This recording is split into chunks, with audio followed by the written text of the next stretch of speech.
because it's still only like 10:30ish, I think, here on the East Coast.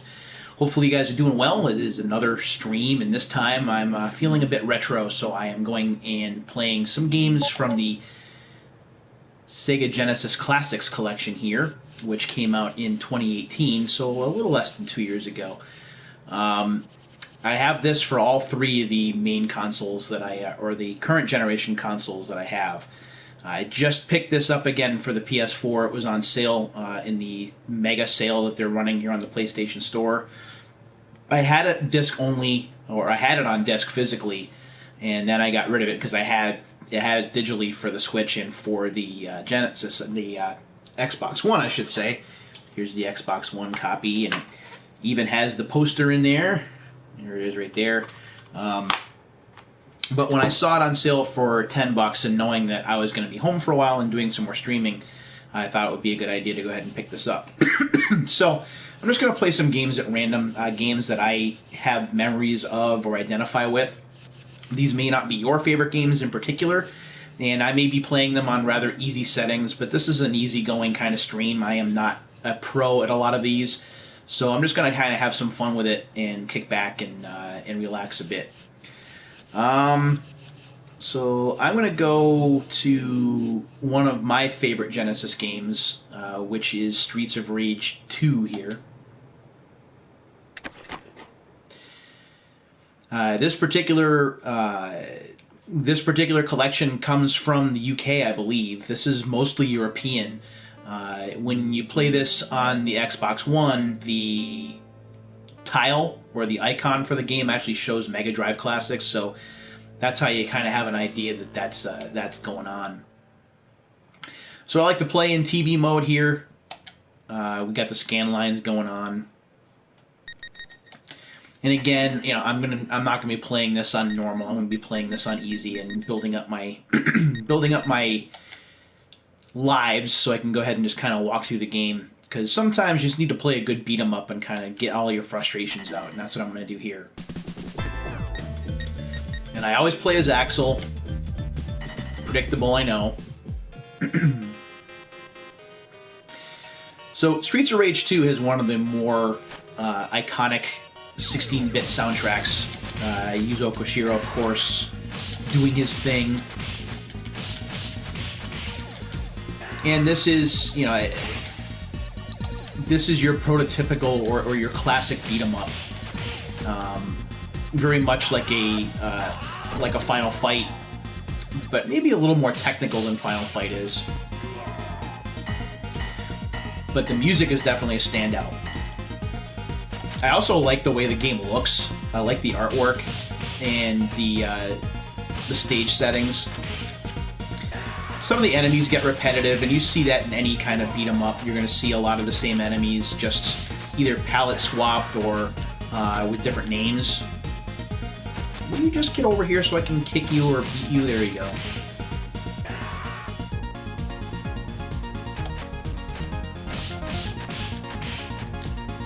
There's something just really satisfying about playing games like this.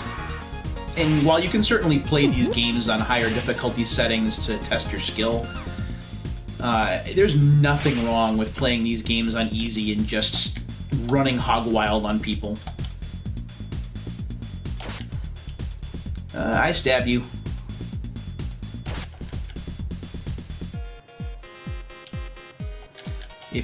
I'm not sure whether this comes in stereo on the stream, but I know that when you're playing this, especially on a Sega Model 1, like that stereo separation just sounds so good.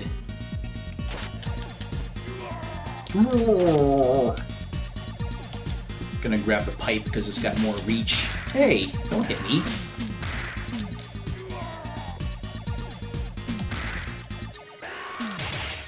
Now, I played the first game on my own the other night, and I remember why this game is just so much better.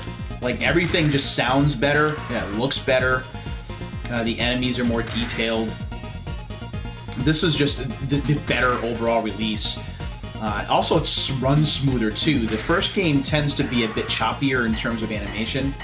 certainly doesn't make it unplayable or anything like that, but you can definitely see between that game and this game what the level of improvement was.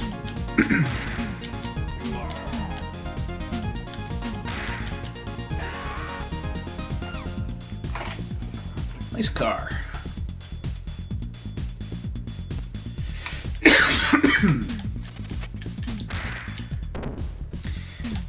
Everything's starting to grow around here as spring is going on, and so my allergies are really giving me a hard time. And every year I have an allergy cough. It's like a post-nasal cough that's driven. And unfortunately, this is a bad year to have a post-nasal cough, because as soon as you have a cough going on, everyone thinks that it's you-know-what. But that's not what this is. I'm actually, as I mentioned last night, I'm actually in pretty good shape, except for the fact I haven't done much. You know, I went out for a walk today because the weather was cooperative, but I've been doing a lot of laying in bed. Some 3DS playing, and I do play games at night like I'm doing now. But we just got word today from the school that I work at that we're going to be moving to a remote learning setup, and it's not going to be it's going to be different. What we had been doing for the first couple of weeks of this crisis was basically just a lot of review. But now that schools have been canceled until, or schools won't be opening until at least May 4th, and I tend to think that it's going to be longer than that. We're going to be moving forward with new lessons and new concepts, and so it's going to be all hands on deck trying to get those lesson plans in order. I was very happy to find out that my school is going to be working on getting Chromebooks to kids that don't have them, so they can use them at home. That is really cool.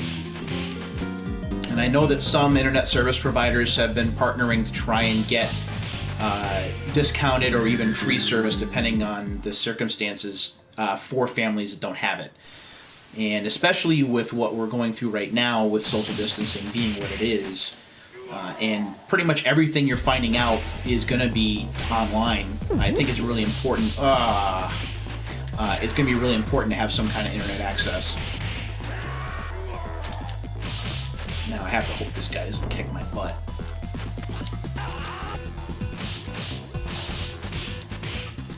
So far, so good. So we have our first meetings next week to try and get what these lessons are going to look like and how we're going to maneuver and manage everything. That's not what I wanted. Hey, you blocked it, punk. There we go. So I'm hoping to get back to more of a routine next week. But these last couple of weeks, when I really haven't had a lot to do, I mean, I've been going to bed at 5 in the morning, which isn't very good, and I've been laying down a lot, which isn't good either. I just saw something online. I temporarily broke my my social media isolation, and I was reading something about how they're trying to tell people to try and be active when they're at home, so that they don't get blood clots and and other muscle issues, and that makes sense. So I need to try and be a bit more active. One thing I've been thinking about doing, and I'm hoping to do it next week, is to try and get some time in on the Wii. Waggle that Wii remote around, maybe get some bowling in, maybe play a little bit of golf, and try and at least start moving around a bit more. I'm not going to pull out the balance board because I don't want to hurt myself, but I definitely need to be more active, and that's what I'm going to be working on. Darn it, these motorcycles get me every time. Hey, let me go.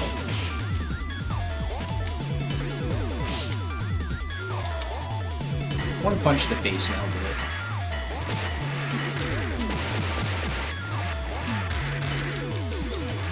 I gotta remember to jump, because if I don't jump, I can't...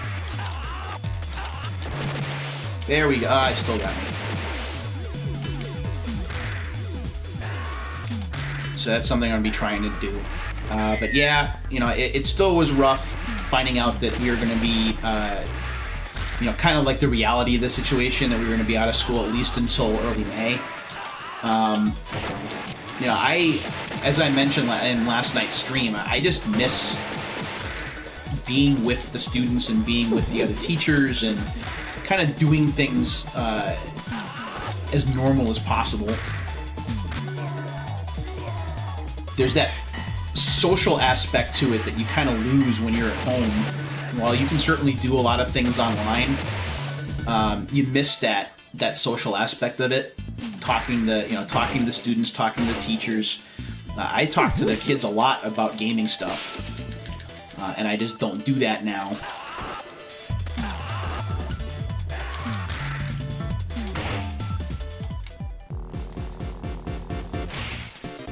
So, but we'll see how next week goes. You know, I have at least some guarded optimism that next week's going to be pretty neat. And at the very least, it'll get me into some kind of rhythm again, which I've been lacking since this whole thing started.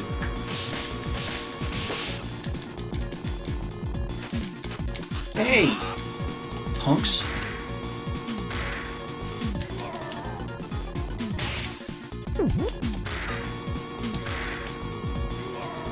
There we go.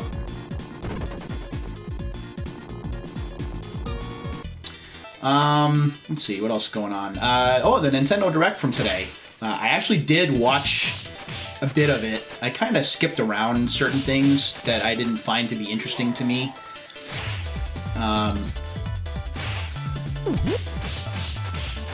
I do admit I am excited for the Xenoblade Chronicles. I think that's what that is. The Xenoblade remake that's going to be coming out. I'm not putting my money on the fact that it's going to be out on time. I think that's a game that I'm going to have to get physically because I just don't have the room digitally.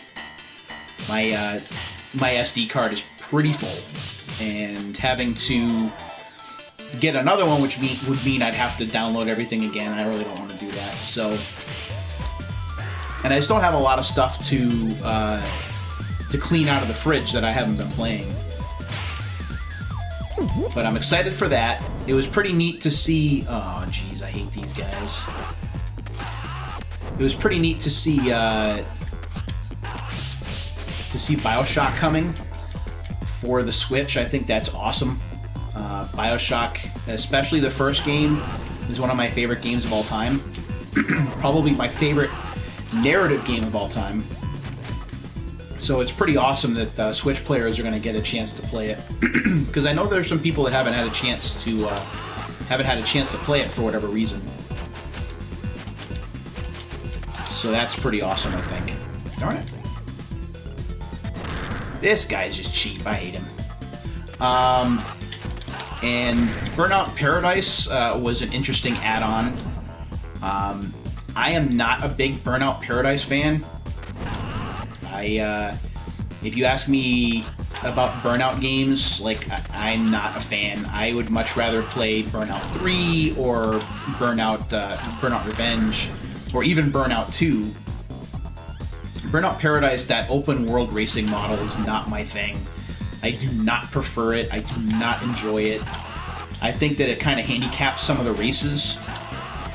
And there's nothing wrong with closed tracks. There never was. It's just that the track design has to be good. Open tracks where you have the know which streets, and if you make one wrong turn, it can totally screw you in a race, is not fun. But getting it for the Switch, of course, for those that didn't have a PS4 or an Xbox One, or if you didn't play it for the Xbox 360 or PS3, or being able to play it on the go, I think is going to be a big plus. I think Borderlands is coming too, and that's awesome. I think that the Borderlands 3, the next Borderlands 3 extension came out today, or is coming out this week, and I haven't played my copy of the game much at all. That's been one that's been sitting in the backlog for an inordinate amount of time. I wound up getting that digitally, and there just wasn't enough in the progression for the game for me to keep me interested.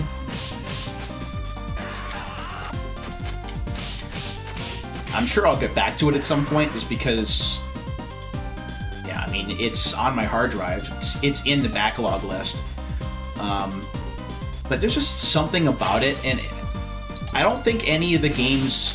Borderlands 2 and the pre-sequel didn't really do much for me either. Not like the first game did. I think if I was to go back and pick a Borderlands game to play, it would probably be the first. And I have the Game of the Year edition for the Xbox One, the One X, and it runs like a charm. It's great, looks great, fun to play. Lots of memories of that. I think that was 09, if I'm not mistaken. Have a lot of fond memories of that game. Staying up late and playing that. That looter-shooter thing was still pretty new at the time. It was a new concept. And I really did enjoy it. I've always been a fan of loot games since playing like Baldur's Gate, Dark Alliance, and Champions of Norath, which are basically looter action RPGs, where it's all based on the loot that you get and collecting it and then trading it in and buying stronger stuff or finding stronger things. But the other games just felt like been there, done that. And I also think that they don't scale well to playing by yourself, which I don't like. Because I don't play games online, because I don't play co-op, I don't like being punished for that. And that's what it feels like, even if it may not necessarily be the case. So that's, but that's cool. The new Super Smash Brothers character, I don't know, man. ARMS never did anything for me. I thought it was an interesting concept, I guess. The character designs were interesting. For whatever reason, it reminded me, atmosphere-wise, of Splatoon, which is fine. But the gameplay never really did much for me. I got that not long after I got my Switch, because games were still weren't quite as plentiful as they are now. And I didn't play it for long before I traded it in. And thankfully, because it was a first-party game, like, the game held its value, so I didn't really lose much.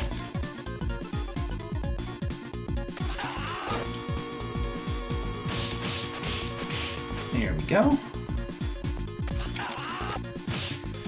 And I think they talked... Oh, they mentioned the Panzer Dragoon remaster.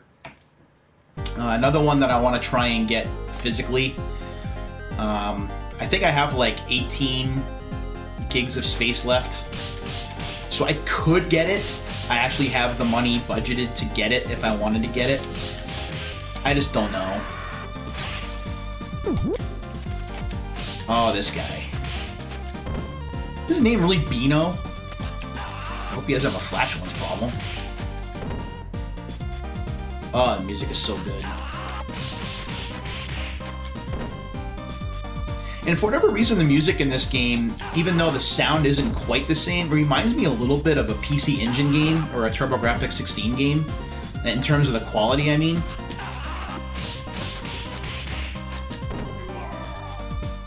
And I'm fine with that. As we know, the TurboGrafx Mini got delayed, which... Oh, why did I do that? Which saddened a lot of people. Oh, I did that, and that was dumb too. But I have a lot of fond memories of the TurboGrafx 16 too. And hopefully when that comes out, people will be able to enjoy it. It really is an underrated system that unfortunately was hamstrung by, well, Nintendo just being dominant.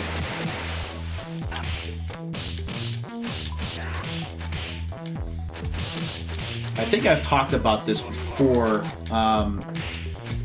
I didn't own a TurboGrafx 16 until much later, like 93, I think I got one. And I got it from a place in Worcester. I was living outside of Worcester at the time. I was still working for the phone company. And I found a TurboGrafx at a used store called like That's Entertainment, I think, which I think is still around actually, if I'm not mistaken. But I got the TurboGrafx and the CD unit all in one. And I remember that I also got I ordered it from, I ordered the Super System Card 3.0 from TurboZone, so I was able to play Lords of Thunder, and I mean, that game is just amazing. That's one of the things that I would be excited about if I was getting a TurboGrafx Mini. Thankfully, I still have my Wii, which works. But being able to play Lords of Thunder, if you've never played it before, listen to the soundtrack and just play a pure shooter like that is going to be a lot of fun for a lot of people, I think. The game is not easy. Even when you play on easy, it is quite challenging. It took me a long time to be able to beat that game. Hey, it's Blanca. You cannot tell me that's not Blanca. Or at least based on Blanca. Stop flipping around, you jerk. Stop. But the getting back to the Turbo, my brother, I have a brother, a younger brother, and a younger sister, and my I hit the wrong button. My brother actually bought a TurboGrafx 16 from NEC. My uncle at the time was working for NEC, so he was able to buy it directly from NEC. So he was able to save a little bit of money. My brother got that, so he got Keith Courage. And we wound up getting like Alien Crush and Military Madness, Bonk's Adventure. Splatterhouse was a big one. And, ooh, Cheaper. And that was a lot of fun. I have a lot of fond memories of that. My brother actually, to his credit, he owned a console before I owned one. Back then, in the Christmas of 1989 and then early 1990, I was still using my Commodore 64, or I was going to friends' houses and using their NES systems, or playing their NESs, I should say. So he had his TurboGrafx 16, and that's what we were using a lot. Plus, at the time, you know, I was 17, going on 18. So I really wasn't at home a lot. I was taking advantage of being a senior in high school and doing a whole bunch of things like out of my house. Hanging out with friends and going to like movies or the arcade or doing other things that a high school senior would do.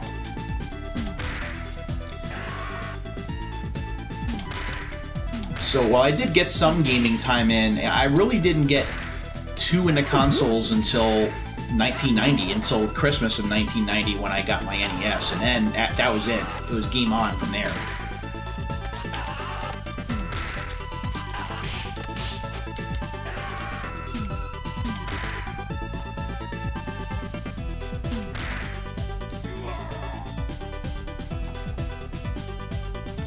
You know, it's funny, it's my 30th high school reunion this year, at least it was supposed to be. I'm kind of doubting that's going to happen now because of, you know what. I was actually contemplating going.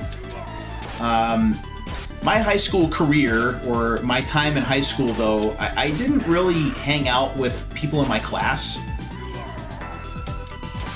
I hung out with a lot of underclassmen, meaning when I was a senior, I hung out with a lot of mostly sophomores and freshmen, honestly. And I think a lot of that, and it still holds true today, I tend to get along with people that are younger than I am.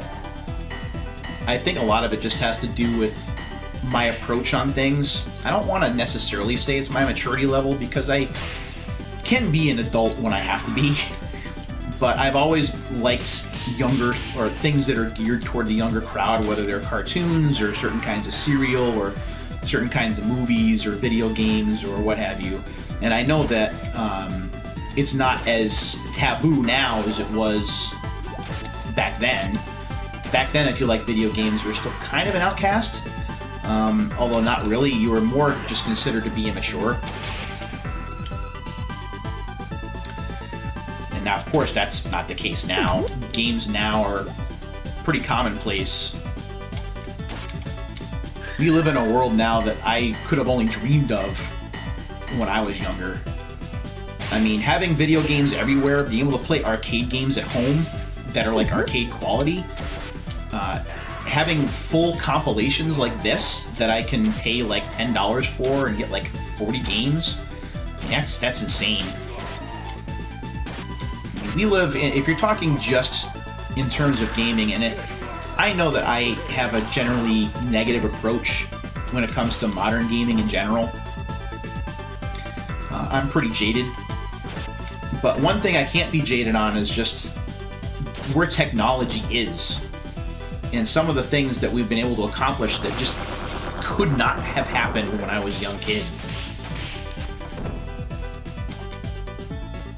I mean, in some aspects, like cell phones, for example, still kind of blow my mind. I mean, when I was growing up, when I was really young, I mean, we were still using rotary dial telephones where you didn't even have to dial the whole number if you were calling someone in the same town. Going underground. There we go. So it was, you know, seeing where technology is today is just, as someone who's been there before before technology was the thing that it is, it's very cool. Oh, you. I'm just gonna keep punching you in the face. Bye.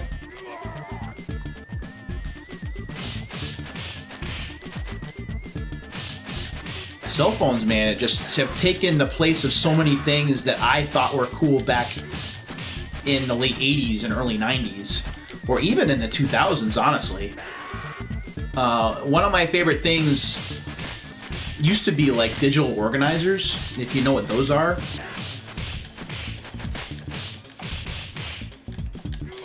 I don't know why I wasted that. There used to be these electronic devices you could like keep phone numbers and schedules in, and I'm dead.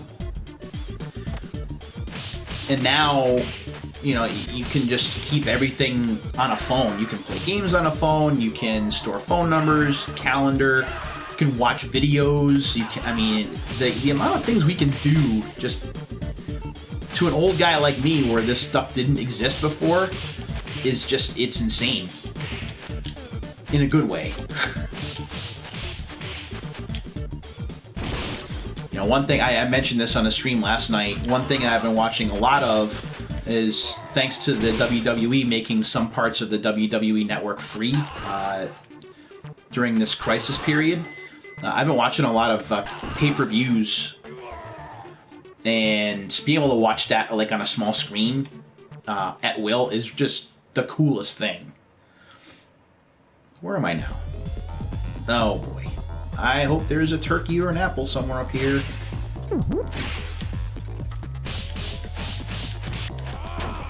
That is totally the Ultimate Warrior, by the way. ABADEDE. Apparently this guy is a walking Genesis album. I just made a music joke. Hey Keegan, what's up, buddy?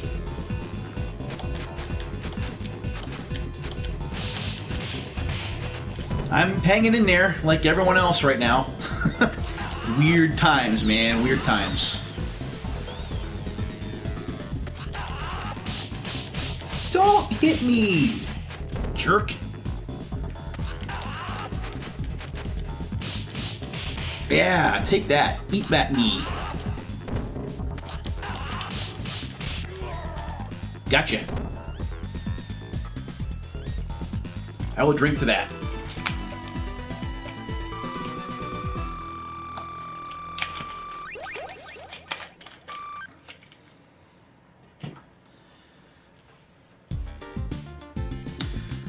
So yeah, this would have been my 30th high school reunion this year. I started to talk about that. And I didn't go to my 20 for my 10. And a lot of that just comes from the fact that I didn't hang out with a lot of kids in my graduating class. So I didn't really feel like it was appropriate, you know? Plus, I have issues with getting old, even though I know that it's unavoidable. But I really thought about going to this one. It was supposed to take place just after Thanksgiving, I guess, or like Thanksgiving weekend. You know, and maybe it still happens. I don't know. I'm not gonna guess at this point whether things actually get off the ground for it or not. But that's just one of those. I mean, I can't believe that it's been 30 years. I don't know where the time has gone. And there's a plus to being old in that there's a lot of things you remember and a lot of experiences you can share. Like, there's certain parts of getting old I've hated. Just like things that I can't do anymore that I used to be able to do. And I think I had talked about the fact before, like after I turned 40, and turning 40 was fine, but not like within 6 months after turning 40, like there were just things that were going wrong in my body. I had a kidney stone the following year, like the following January, and that was not fun. And since then, like I've had issues with my knees and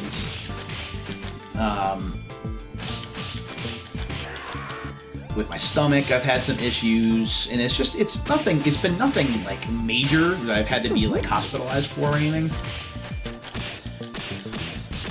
Let's see, high school. I graduated high school in 2013, and it still amazes me to this day it's been that long. You know, you don't think about how long it's been until you get like that reunion that comes up, and you're like, oh my god, it's been 10 years, or it's been 5 years, or it's been 30 years in my case.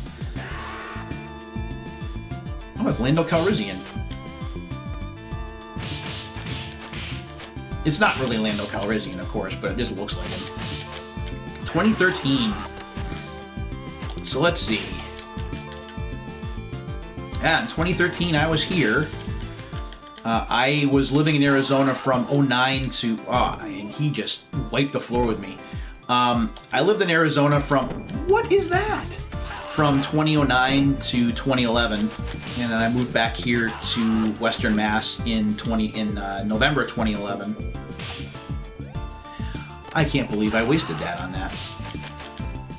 This guy is just a punk. So in 2013, I was back in college. I had majored in computer science.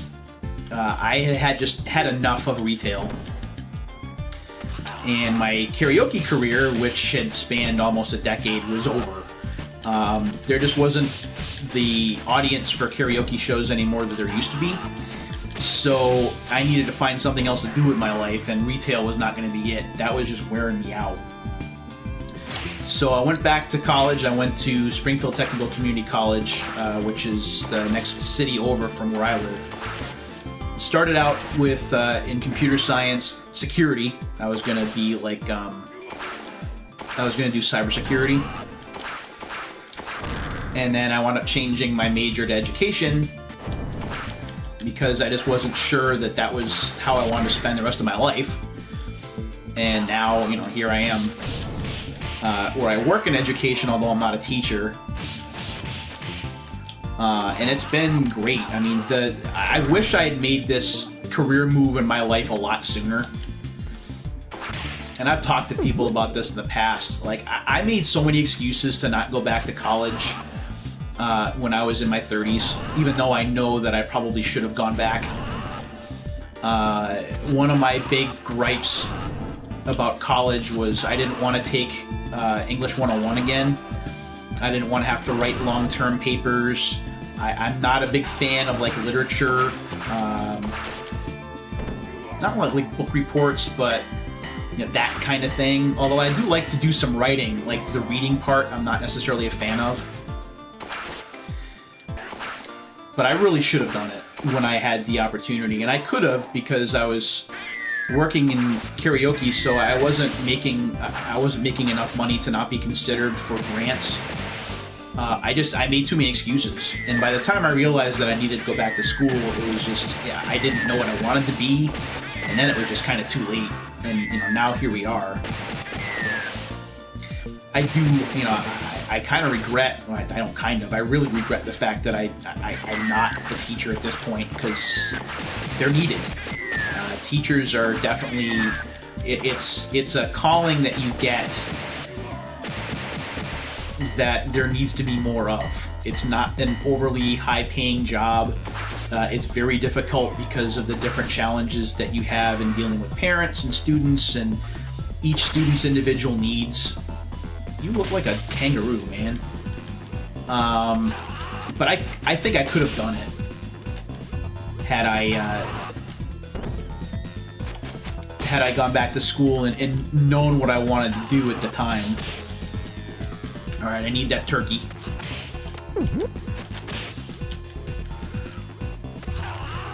But I mean, this lasts from 2016 through current day. Current crisis excluded, of course. I mean, this has been what I always wanted. Working with students, especially this year, where I've been able to do a bit more on like the education side of things.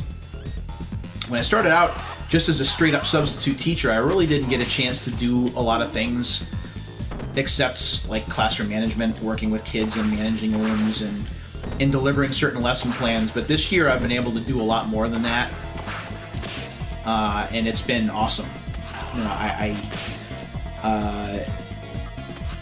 It kind of sucks that this whole thing had to happen, because career-wise, I was really in such a groove. I was working so well with the teachers that I work with and with the students that I work with, and while there were some minor things that I had gripes about, like it was nothing that was unmanageable. But now, it's all distance learning and trying to help kids out from a distance. So, but now, I turned 48 in April, which is next month. My gosh. There's no way that I'd be able to go back to college now part-time. It would take me about between 6 to 8 years to get my degree, and that would put me in my mid-50s. I can't do that. I can't take on those kind of college loan debts and things. There we go. But I wish I had. Really wish I had. Alright, stage 5 clear. We're just kind of rolling right along here. Wow, that's a pretty long game. Even playing it at one of the lower difficulty settings, I mean, this is still 30 minutes in. And we still have several stages to go. This is really for a beat 'em up. Maybe it's a little bit too long. But for me, I'm having fun. And back in this era, I mean, that's really what it was about.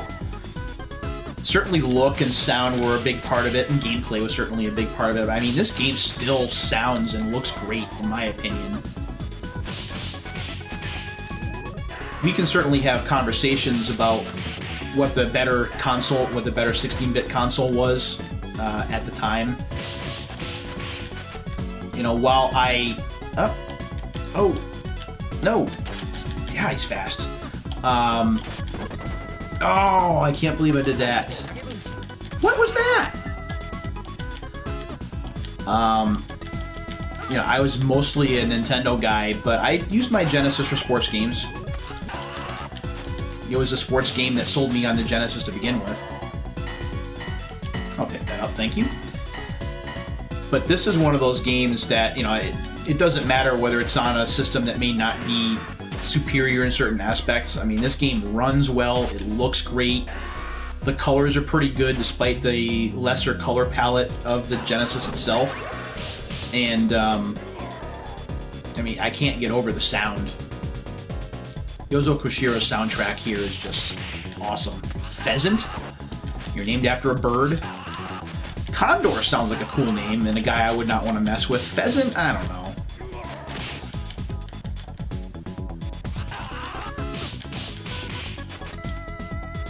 Oh, this is good stuff. First Genesis game I got was NFL Sports... Yeah, let me try that again. NFL Sports Talk Football 93. I got that because I didn't have a Genesis, and I walked into a used video game store that was really small. It was in Auburn, Massachusetts, which is just outside of Worcester. And I was visiting there because I was in between the two splits of work shifts for the phone company. So the way a split shift works is you have to work like 3.5 or 4.5 hours, and then you get some time off in between, and then you have to go back. So I had some time off, and I kind of stumbled into this place, and I walked in, and the Genesis was running this football game, and the football game had running commentary, which just blew my mind. And I asked the guy behind the counter, I said, "What game is this?" He told me what game it was. He said that he's selling that system with the game, and I bought it right there after playing it a little bit. And that's how I wound up with my Genesis. And from there, it was... Why did I do that? It was primarily a sports console for me. I did play the Sonic games, and I suck at them. And there are a couple of other games like this, and if I get time, I want to get to... I want to get to Golden Axe, because that's a game just like this, like a beat-em-up game that I have a lot of fun playing.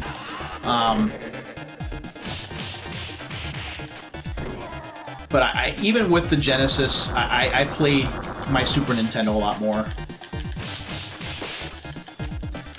I think the exceptions to that rule were when I had my Sega CD, and I was playing games like Lunar or Rebel Assault, because CD technology back then, between that and the TurboGrafx CD that I had, that was the wave of the future. That was mind-blowing stuff. Being able to watch movie-like, even though the video quality sucked back then, be able to watch movie-type sequences while playing a game was just crazy. Don't hurt me. Gotcha. But I played my Super a lot more. NBA Jam was also an exception, but I had talked about sports games, but NBA Jam ran so well on the original Genesis. And that was, as I've mentioned in my Unsealed videos before, oh, I can't believe I did that. That was the one version that had a battery backup. The Super Nintendo version did not. That had a password system. Hey! That's cheating. I'm a dead man. I'm a dead man. Ooh. Ah, oh.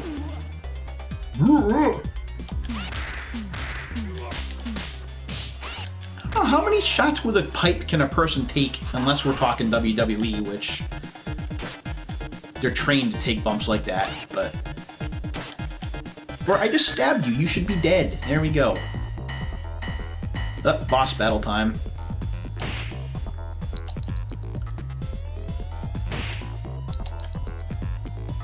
Here come the money. Probably... Oh, it's Blanca again. Aw, I got 2 of you guys to worry about? Oh my gosh.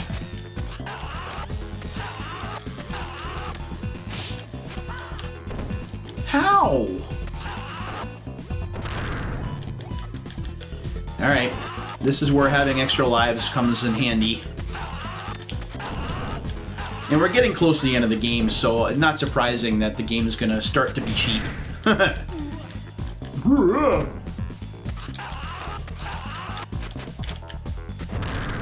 Oh, man.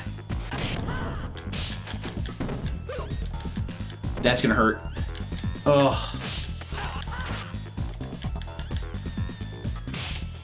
Oh, come on, man! Souther?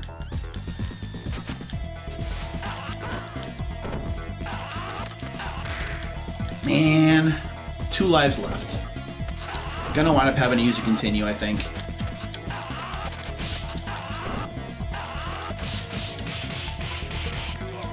Oh, there we go. Okay. Oh, I got them both? Yeah!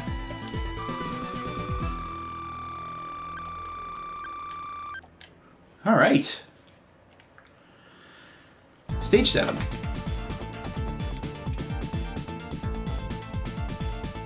And much like Castlevania, you're going to notice if you played all of the Streets of Rage games, like a lot of the stage settings repeat themselves from game to game.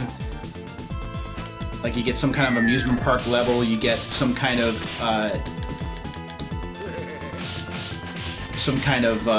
conveyor belt level like this one. Alright, that's funny. The heavy set guy's name is Buffet. Alright, that's pretty funny.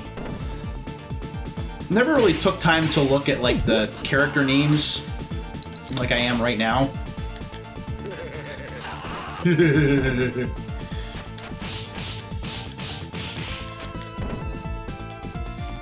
Oh, bye! Oh. See ya, Buffet. You are cheap, good sir. Ow.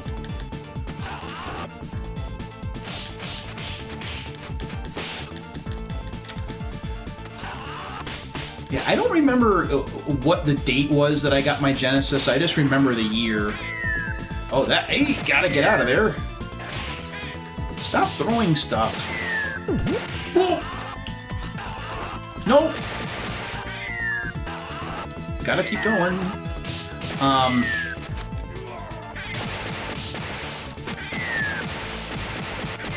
Because I got my Super Nintendo in 91. I got that in September of 91. I didn't get it at launch. It was like later September. A few friends of mine got theirs before I got mine.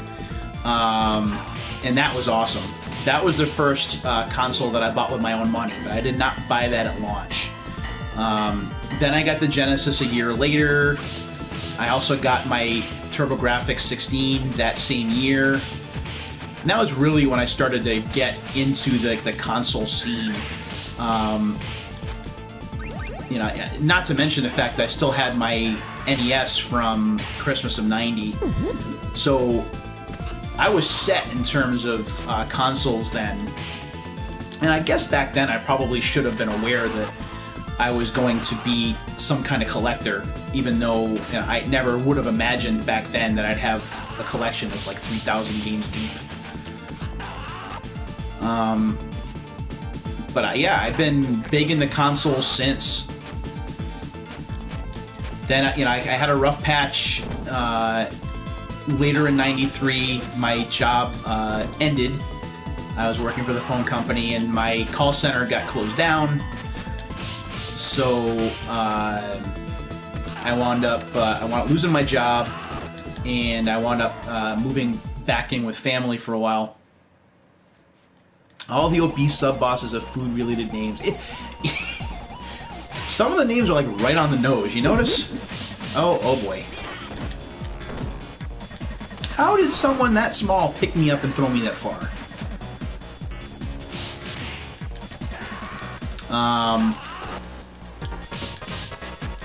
And during that time, I think this was like '94. That's when I wound up trading. I traded away my my TurboGrafx CD unit, which is probably the dumbest move I ever made. I've done some dumb things with my collection over the years, but that's probably the dumbest thing. I traded that away. So think about this: I had a TurboGrafx 16 console with the CD attachment and the Super System card 3.0, and I had, oh gosh, and I had some games for it, obviously, and I traded all of that stuff away, all of it. I traded it all in, and I wound up getting, ouch, I wound up getting Secret of Mana brand new for the SNES.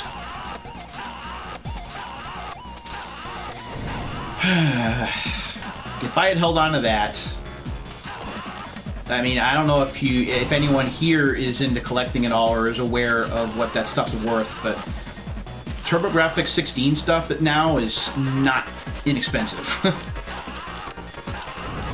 It may be less expensive now that the Mini is coming out, whenever that does happen, but it is crazy expensive. When I've been to conventions looking at consoles for sale, I mean, that stuff is just crazy expensive. Now, thankfully, thanks to the Wii Virtual Console, I was able to replace a lot of that stuff without actually having to buy the console itself. So I have games that I really liked, like Bonk's Adventure and Military Madness and Alien Crush. Oh boy. But, oh, dead. But yeah, that was probably the dumbest move that I made with my collection. The second dumbest move that I made was trading away my NES collection, and this was in '99.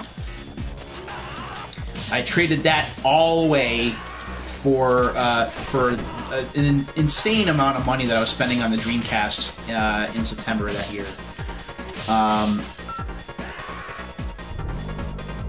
I had games that were relatively uncommon too. I had a copy of RC Pro-Am 2, which is crazy expensive now.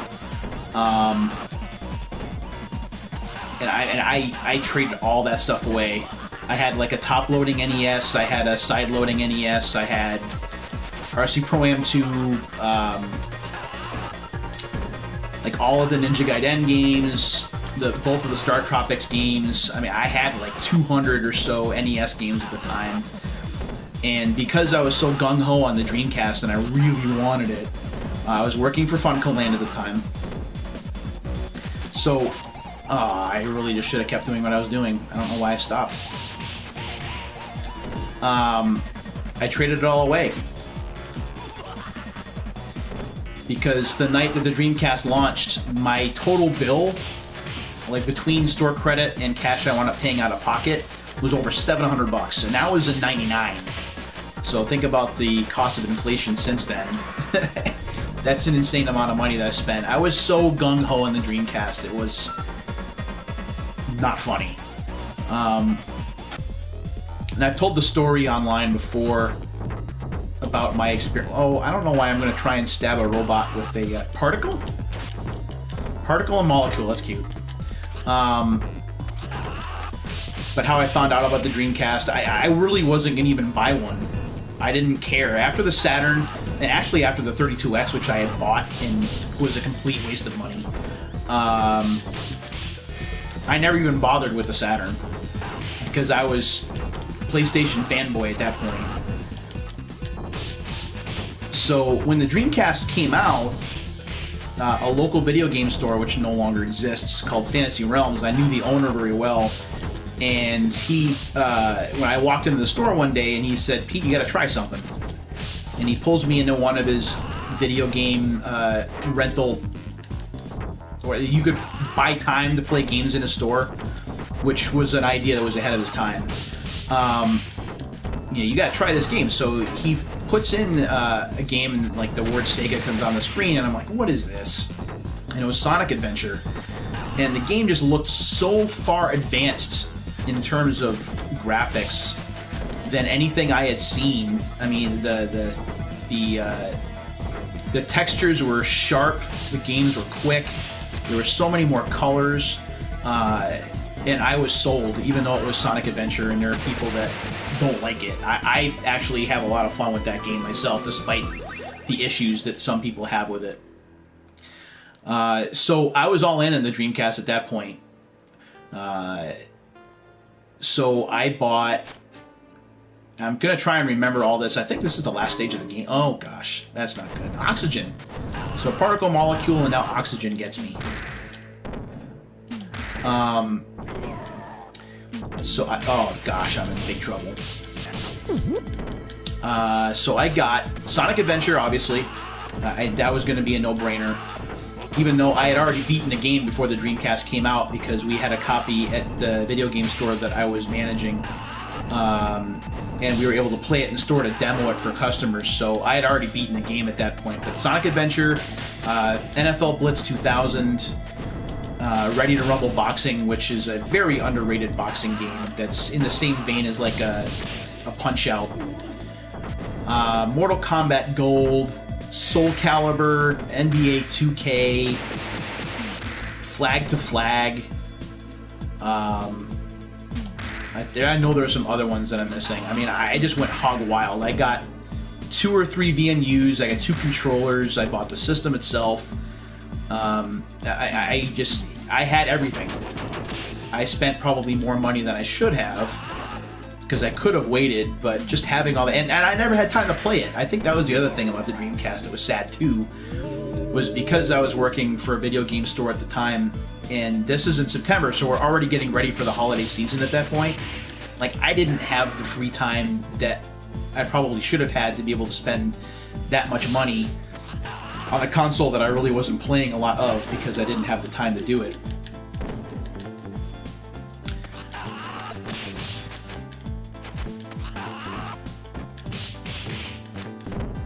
But the Dreamcast was a heck of a console. The fact that I had traded mine in after it got discontinued in 2001,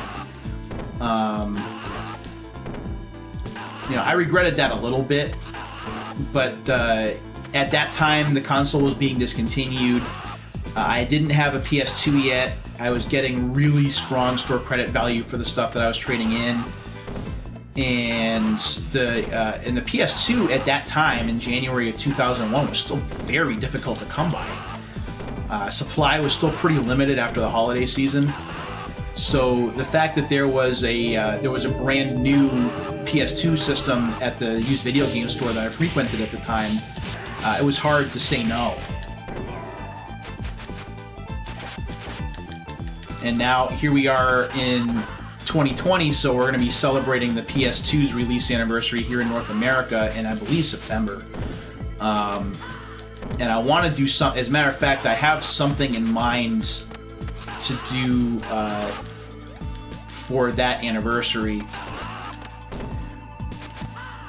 Man, you cheat. Ugh.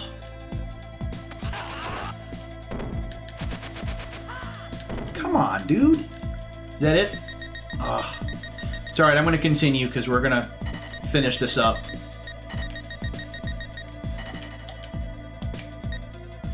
Oh, no, we're going to use Axel again. Oh, you gotta be kidding me. I think I've got a game that I was going to open for that anniversary. I gotta look. I know I'd wanted to do NFL Game Day. Your double step move destroys. Okay, I don't know.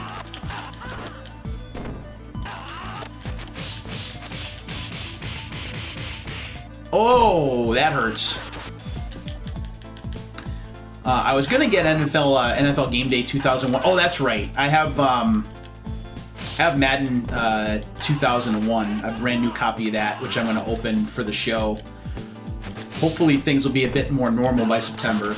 But I already have the game, so it's not. I'm not gonna not open it. There we go. Finally dead.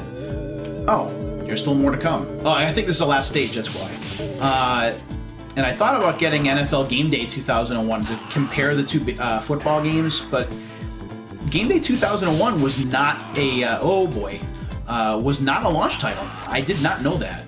I also thought about getting Fantavision 2, but I decided against that. I wanted to get, oh, you jerk. I also wanted to get SSX, which is another solid launch title, but the asking prices on a new copy on eBay have just been crazy. He did it again, jerk.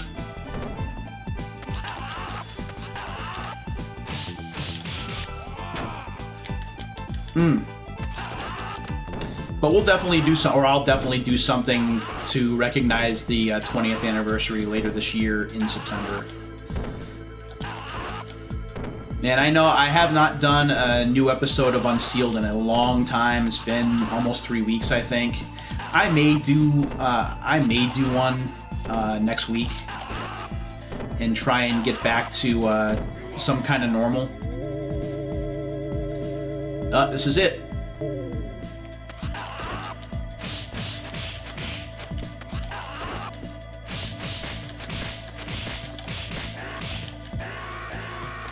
There we go. So that's what I'm hoping to do. It's just been difficult for me to do normal things. I just haven't had the motivation because of obvious crap that's been going on.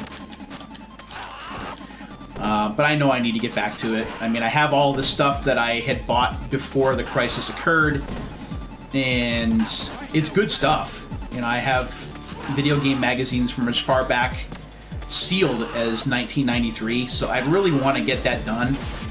You stink, sir. So I will get back to it. It's just, it's taking me some time as I've been processing all this crap that's been going on.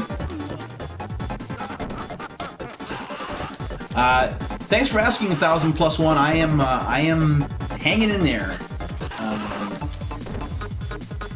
The last few days have probably been more normal than like the 7 or 8 days before them.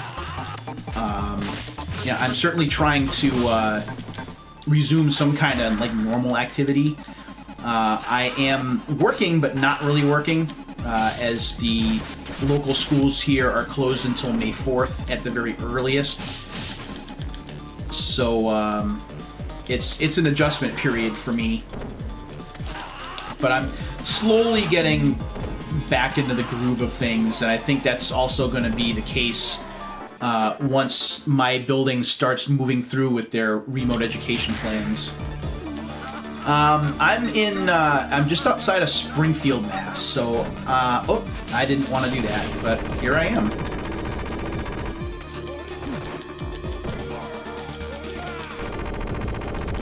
Ugh. But everything in Massachusetts, all schools in Massachusetts are shut down until May 4th. That's a governor-directed order. So, and if you're asking me, I don't expect schools to reopen this year. That's just my guess. That's something that's not been confirmed by anybody, so don't take that as gospel.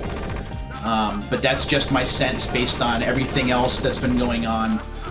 And where I see every other school system going. Our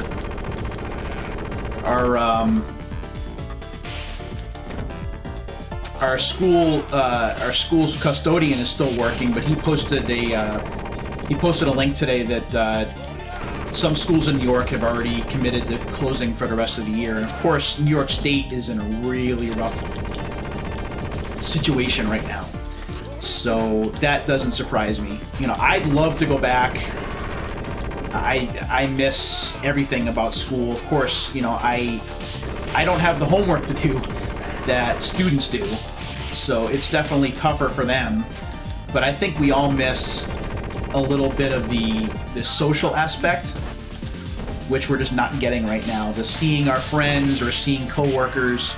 That is something that's sorely missing, and it's something that's going to affect a lot of kids down the line. When you're forced to do social distancing like this for an extended period of time, when it's never been done to this extent, it's going to leave a mark. It's going to leave a mark emotionally and socially. So how we all pick up the pieces from this will be interesting. Let me see. They shut us down quite a bit here. The agency I work for is on a half-and-half schedule, so I've been off this week too. That is probably the toughest thing right now, is the loss of hours, the loss of work, wages, even with the payments that the government will be attempting to make. It's going to be tough sledding. And the worst part of this whole thing is we really don't know how long it's going to last. Because it's going to be up to individual state governors, I think, to make recommendations in terms of when they want to try and get back to business. And there's no timetable for this right now. We're still descending toward the worst of this thing in terms of how many cases and how many fatalities and what medical facilities can handle. Thank you very much, Hobbs. Appreciate that. I have not played Streets of Rage 2 in a long time. Not all the way through. I think the last time I played it was on my 3DS, and that was like 6 months ago. I really should play this more often. Yeah, I didn't even mean to pick that Max guy at the end. It's just kind of the way it happened. And it certainly didn't work out for him. Once I kind of was able to get close and find a place to stand, it was definitely easier going from there. So that's pretty cool. This is this is the Sega Genesis Classics. This is the Xbox One version. I'm playing the PS4 version, obviously. The PS4 version is on sale right now for just $10. And we'll get out of this in just a minute as soon as the credits end. If you haven't seen this before, I'll show you what the games are. There's a ton of different games on here. It is a great deal for $10. There's trophy support. There's some leaderboard support for some of the games as well. So it's something that I wholeheartedly recommend. I recommend that. A game that I streamed 2 nights ago, which is Everybody's Golf, which is basically Hot Shots 5 or 6. That game is also on sale for $10 on the PlayStation Store right now. So if you have the money, I completely recommend both of those games. At least they were last I checked. I don't know, because I think no, the sale's still up. I think the sale's still up till Sunday. So there we go. So my best effort was 498,000. And yeah, I did play on easy. I'm a big puss. So let's go ahead and we're going to get out of here. And we'll save first of all. And then we'll go to the cabinet just so you can see what there is. There's quite a bit of stuff here. Alex Kidd in the Enchanted Castle. I'm not really a big fan of the Alex Kidd series. Alien Soldier is strong. Alien Storm is pretty good. Altered Beast. Wise from your grave. Beyond Oasis. There's plenty of time for games lately, it's for sure. Yes. I've been chewing away at Animal Crossing Doom Eternal. And oh, you have Persona 5 Royal already. That's a game I've talked about on stream the last couple of nights. I am on the fence. I am very close to pre-ordering it, but I haven't yet. I would get it digitally. I'm not really leaving my house very much, if at all.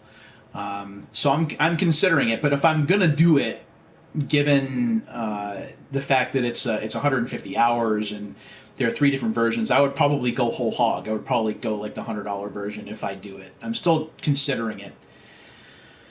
Doom Eternal, I talked about that last night too. Doom Eternal irritated me, and it only took 2 levels in with some platforming crap that turned me off, and that's too bad because I really like the game. And as far as Animal Crossing goes, what a time for that game to come out right now. That's probably the game that we need right now, that relaxed, chill vibe. Kind of ebbs away some of the stress. I think that that's just very, very timely. Eternal's not really doing it for me. Doesn't feel much like Doom.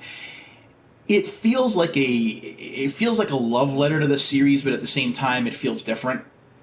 The unlockables in the game, there's a ton of unlockables packed in there that id threw in there, including past tense games from the past and secrets.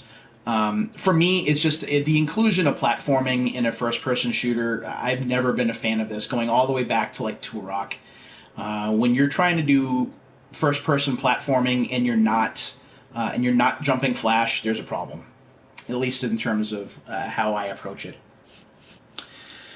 Biohazard Battle. Funny story about that game. I have a copy of that has the name Billy written on it, and I have meant in years past to bring that cartridge with me to Retro World Expo when the Game Chasers were there, so I could give that copy of the game. This is Billy on it to Billy, one of the 2 Game Chasers, and it didn't happen. As for P5 Royal, I never played the original. Right. I did play the original, but not for long. And then I kind of got sidetracked, as I do with most games, because I have gaming attention deficit disorder. But I am thinking about going back to it just because, A, of the sheer length, and the reviews have just been so strong. It's hard for me not to do it. With that in mind, I highly recommend it. You'll get the most out of Royal that way. So yeah, I mean, I didn't play enough of it where I feel like I would be losing out. And the last time I played it was like 2 years ago, I think. So I'm probably going to do it. I'm probably going to pull the trigger on it. Columns is a great puzzle game. Columns 3, yeah. Comic Zone is an interesting game in terms of look. Crackdown, better than the Xbox game? Probably. Decap Attack, Dr. Robotnik's Beam Machine, so you've got some Puyo Puyo here. Dynamite Heady, E-SWAT, Fatal Labyrinth. The Golden Axe games are awesome. I love these. Gunstar Heroes, of course. We'll just go back to the Kid Chameleon. This game, you know, I'll go ahead and I'll play a little bit of this before I wrap up the stream here. This game is...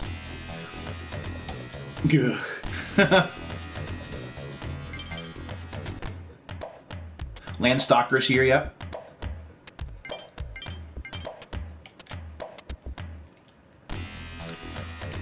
So, out there on YouTube, right now, there is a video review for Kid Chameleon by a fellow by the name of Half Bit. And this guy, he's long since retired from the YouTube scene. He doesn't make new videos anymore, which is too bad. But his review of this is so funny and so spot on. I watch it every now and again just because it makes me laugh so much. Half Bit did some really great retro reviews back when he was doing them full time. I believe what had happened was he had, I guess he had a divorce, so he had some family issues going on, and there were some other things going on where he just wasn't able to keep doing it.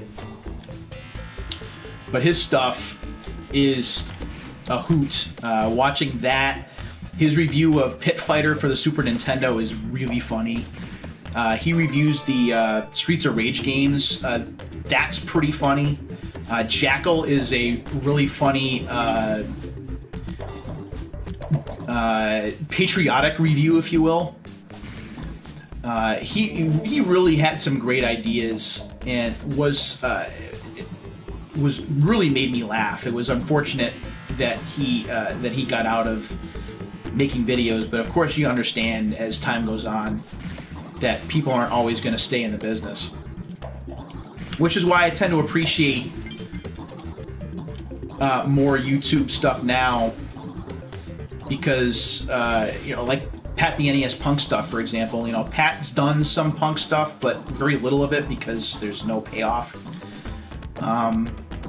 But you know, Pat's NES Punk stuff was what I was watching when I first started getting into retro collecting for my 40th birthday. And getting the ability to work for him on the Super Nintendo book was really a dream come true for me. When you get to work for someone that you've been a fan of, it's really, it's hard to explain it. And you know, it was also, while it was a lot of work, it was really enjoyable. And I was able to prove some things to myself, too. I was able to prove to myself that I could review 88 games in a year, which I didn't think I could do. And both he and our content editor were super in terms of their feedback. So I did some rewrites, but not a lot.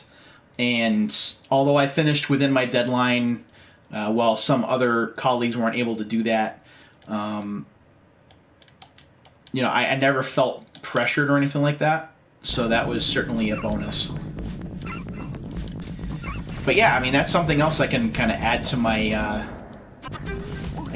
resume is, you know, a book contributor, which is kind of crazy to think about. One of the things I'd always wanted to do is to write a book, and now I actually have kind of done that. I mean, my work's been published, so that's pretty cool.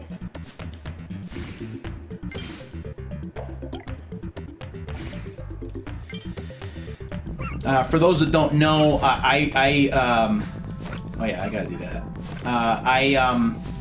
I reviewed mostly Super Nintendo sports games for the book, being kind of like the sports guy. That was basically what I did. So like I did all of the Madden games, I did all of the NBA Live games. I did all of the NHL games. I did all of the golf games. I mean, sports were pretty much like my thing. What's the full title of that book? It is Ultimate Nintendo Guide to the SNES Library 1991 through 1998. I think it's available on Amazon, although Amazon with their shipping right now, it may be difficult to get it that way. There is a digital copy of it that is cheaper that you can get from thepunkeffect.com, I believe. And the digital is just as good. I actually have both the physical and digital copies that we got for working on it. And I love the format that we used. The format that we used for the book was we had to keep reviews to 400 words total, and we had to have the basic body of the review, and then we had to have a section for personal reflections, where we kind of talked about our own history with the game, or some trivia about the game, or something personal to add to the more general overview of each game. And I had a lot of fun with the reflections pieces.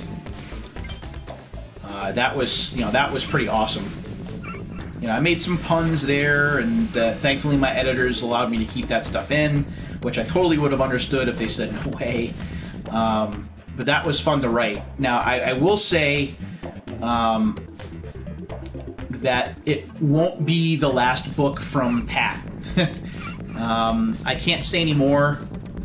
I think everyone kind of figured that wouldn't be the last one, because it's now his second book. He did an NES book in the same fashion first, before doing the Super Nintendo book. So there is conversation out there about possibly doing, well, not possibly, I mean doing another book, but I'm not going to go so far as to talk about the platform that's been mentioned, because that would just be spoiler. I want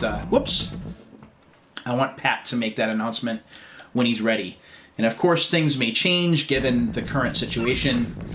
I'm not sure how he's going to want to handle that. So when he's ready to make his announcement, you can look for that. The preview pages look pretty interesting. I'm not familiar with Pat, but I tend to watch smaller creators like yourself rather than the big ones. Well, Pat's been around for a long time. He's been a collector for a long time. He has like a full NES game collection, like a domestic one, and he's got like the M82 demo unit. I mean, he's got it all, but he's gotten away from the comedic side. That was really what the NES Punk reviews were more comedy, while also doing like some basic reviews and overviews of things. And now he does a podcast with a friend of his, Ian, who works in a video game store. And that's what they focus on pretty much exclusively at this point, aside from Pat working on the books, which he's done a lot of over the last few years.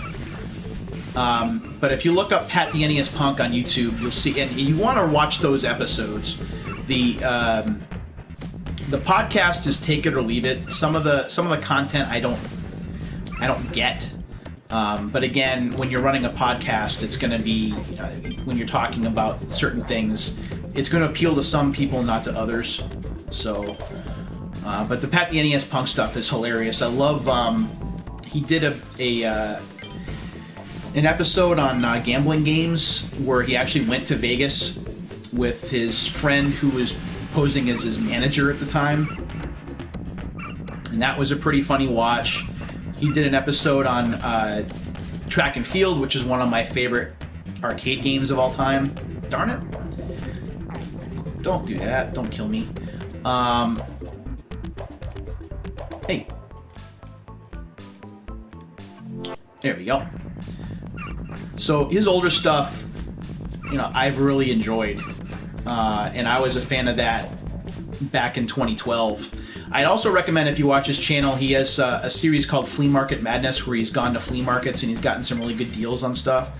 Of course, finding deals at flea markets these days is a little bit harder to come by.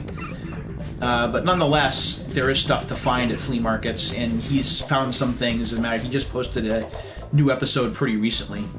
So, oh no, I did it again. But the book was a lot of fun to write. We'll see if I come back for the third one, if and when that gets announced. I haven't made a decision yet. Yeah, flea market. I didn't even think about that. I don't know what flea markets are going to do given the social distancing rules. As with a lot of other places that you'd get retro games from initially or originally, like game stores are shut down.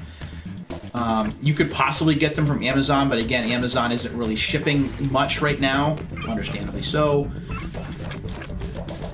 So this is one of those times that I'm kind of glad that I have the collection I do, because if push came to absolute shove, I can't believe I did that.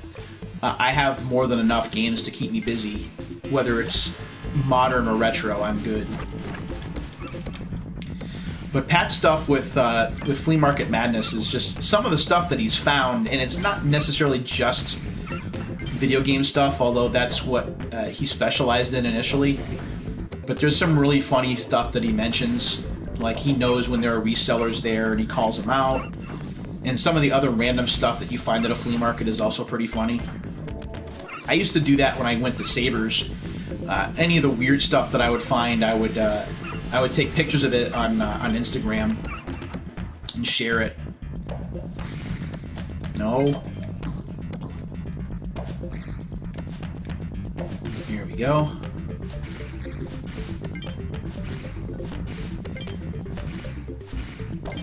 He's done that. Lazy Game Reviews, Clint has done a series called Thrifting, which is him going to thrift stores like Goodwill and finding some interesting stuff.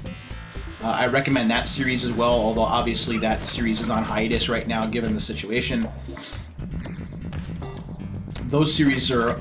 his series is a lot of fun to watch because Clint's narration voice is gift of the gods related stuff. I mean, it's that good. Why? Here we go, thank you. I mean, I highly recommend it.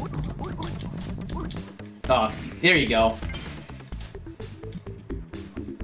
I mean, I found out about Clint when I was working on the Retroware site as a writer, and Clint was part of the team there. We were premiering his videos with our branding.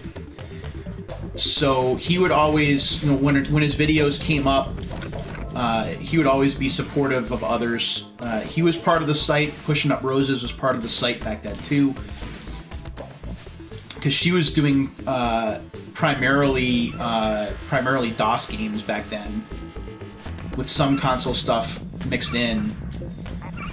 But I've been a big fan of his ever since. I think the first video of his that I saw, if I remember right, or definitely one of my favorites, was Extreme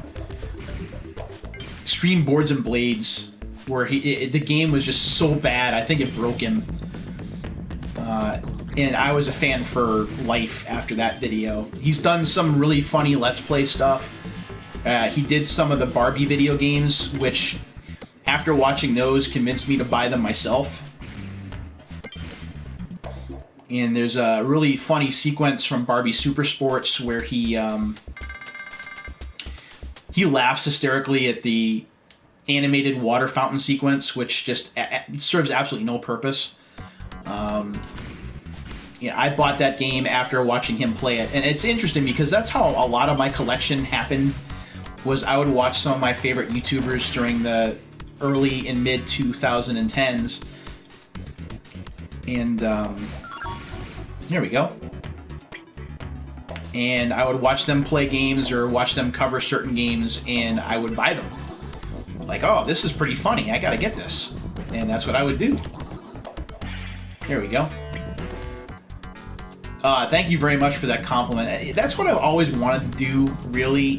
While I do some stuff in like the visual medium, especially when I'm opening new games. Really just the idea of talking and reminiscing has been my thing. That's what I've really wanted to focus on with the channel, is just make it based on personal experience and memories, while having something, because you're on video, it's not just a podcast, so that's what I've done.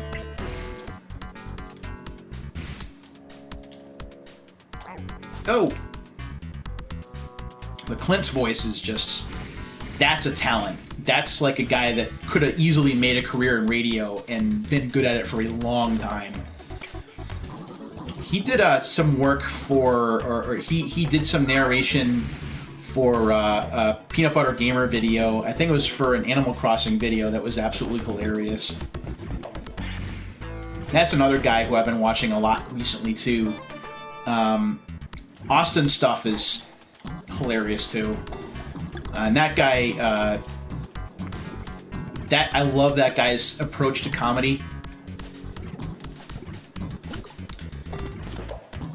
Oh, I did it. Okay. Oh, wait a minute. So I've been watching him. I've been watching a lot of JonTron. I started watching JonTron era Game Grumps again today, because I find that stuff hilarious.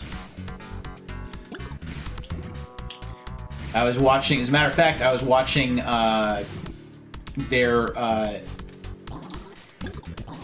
series on You Don't Know Jack, and that just got me to actually start playing it again tonight, although I was playing the PS4 version here. And that's a series that there needs to be more games in. Whoa. Why are you not dead? Are you serious right now?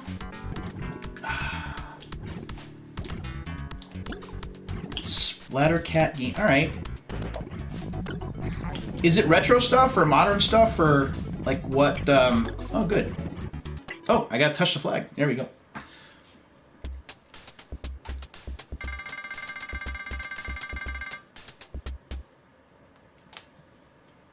High Water Pass 2. I don't know how much longer I'm going to go in this game, because this game gets pretty cheap here pretty soon. Hey, get off! What is this? Newer indie games. Okay, that's cool.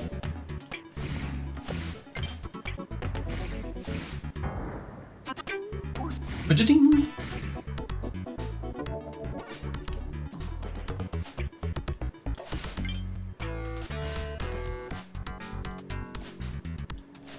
Ah! What is that? Whoa! No! Here we go.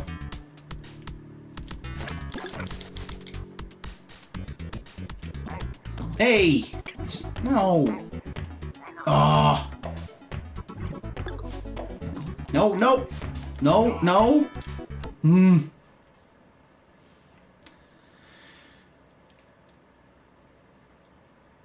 Oh, yeah, So, here's the thing on the Final Fantasy VII Remake demo. I wasn't going to get it. I really wasn't.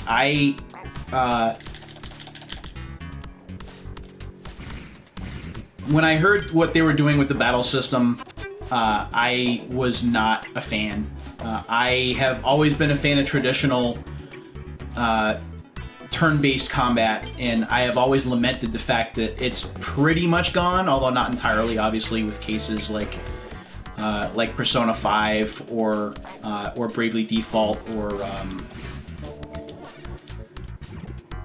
Octopath Traveler. That was the one I was trying to think of.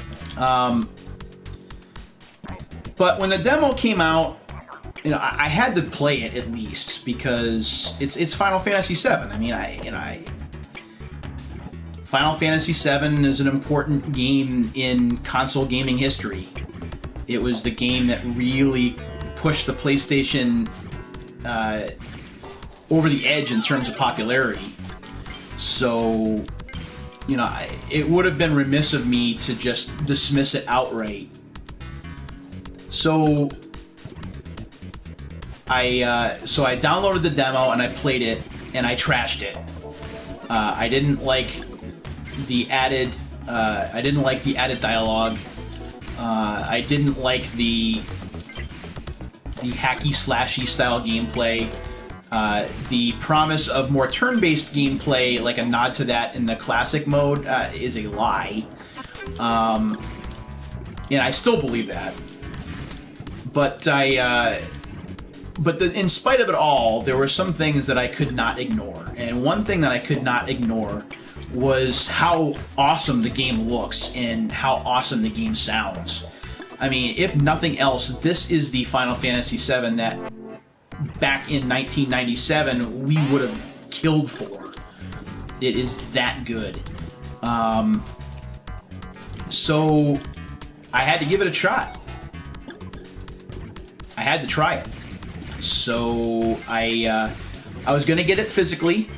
I had it pre-ordered through Amazon, and then you know what happened. So I decided instead to just get the digital version, and I'll go ahead and deal with the 100 gigabyte download or whatever it is. Oh, I actually made it.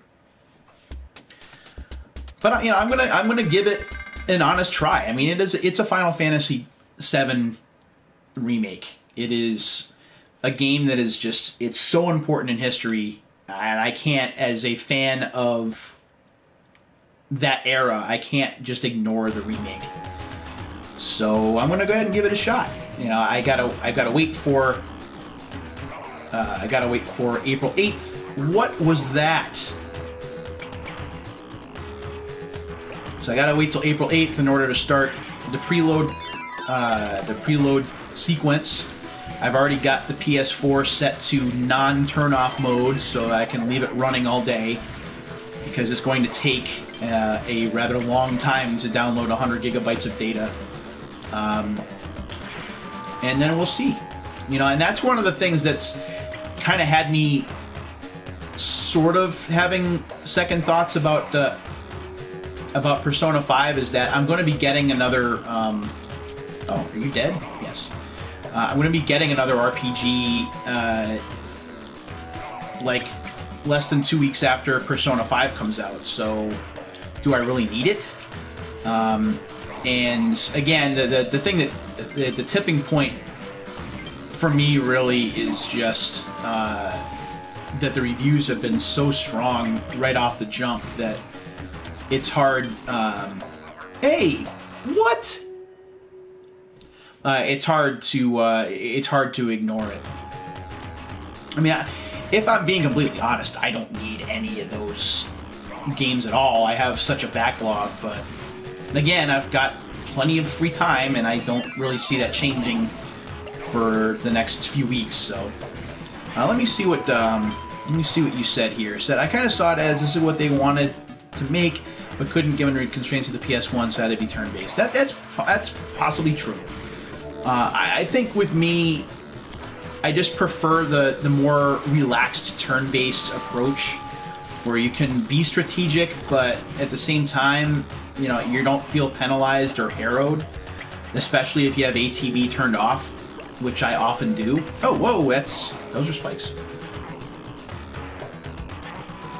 Ah, why is that happening?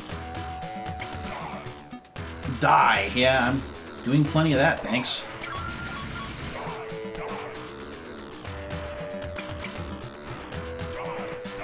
But yeah, I can see. Whoa! Whoa! I made it. I can totally see where that would be. You know, when I played the demo, honestly, I had it set to classic mode, which is basically easy with a little bit more turn-based stuff thrown in. And I liked it for what it was. I didn't have any issue. I didn't have any sincere difficulty or genuine difficulty with it, which is fine.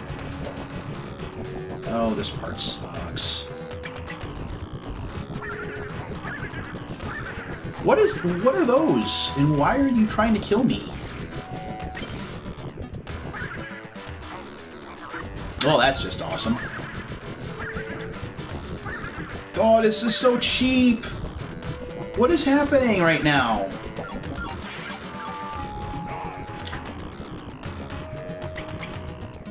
Okay. Okay. So we will save load that.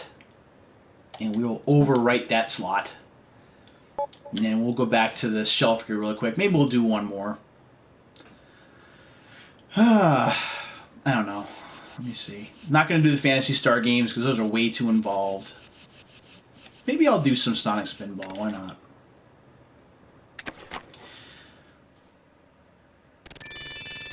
You know, if I'm looking at the whole issue with Final Fantasy VII Remake, it's strictly a personal thing. It's not the quality of the game that I take... Oh gosh, no. It's not the quality of the game that I call into question. I do call into question their approach with this multi-episodic approach, and the fact that, you know, they're taking a full game and they're making a drastic change. But that said, you know, there are some things you just can't disagree with, or you have to acknowledge, no matter how harsh your criticism of the approach that Squaresoft, that Square Enix is taking might be.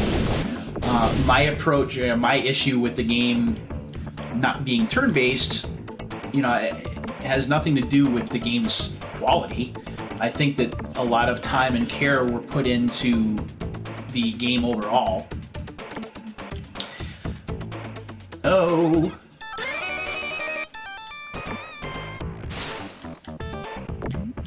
I also have I also have the issue of being old, and when you're an old man like I am, and I'm kind of being facetious, but not really. Like when I remember things a certain way, so I feel more comfortable when things don't make big changes, and that's really what I saw with the remake. And you know, the change to action RPG, especially after playing a little bit of Final Fantasy 15, just didn't sit well with me. But again, it's personal preference. You know, I would never say that that Final Fantasy VII Remake is a bad game, at least based on the demo. It is quality stuff. There was time, there was care taken to be faithful to the source material, which, you know, you can't ask for anything more. Get that target. Oh, you jerk. Let's see. Enemy pretty yeah. I think that's another thing that happens when you get old. I've become a lot more cynical in my old age. There was a time in my life where I was not this cynical. My mom may disagree, but honestly, there was a long time where I was not this very crunchy, cynical, there's something always wrong kind of person. That only happened really in the last, like, decade, which, again, would be pretty much my 40s. And the thing that I have to remember, and I really do remember it, is that, you know, I have the ability to go back to the old stuff and play it if I want. And thanks to Square Enix releasing Final Fantasy VII, 8, and 9 for pretty much any platform under the sun right now, it is very possible for me, and I am dead. That's great. It is possible for me to play the original game as I prefer it, or I can play the original game on my PlayStation in my room. You know, and it's easy for me to say that I don't want to be cynical. You know, I don't want to have that kind of attitude, but you know, I have to be realistic. That's just kind of who I am at this point. Because I do prefer things a certain way. But again, it's a preference thing. It's not the way it has to be. It's just the way that I want it to be. You know, like here I am, I'm playing games that are like 25, 30 years old. You know, and I'm comfortable with this. This is, and as primitive as some of these may be in terms of how they look or how they sound or how they play, playing these just takes me back to when I was younger. And that's really the big issue, is as I've struggled with this whole existential crisis that happens when you become old, I kind of thrive on those memories to kind of keep me young, or playing these games to keep me feeling younger, if that makes sense.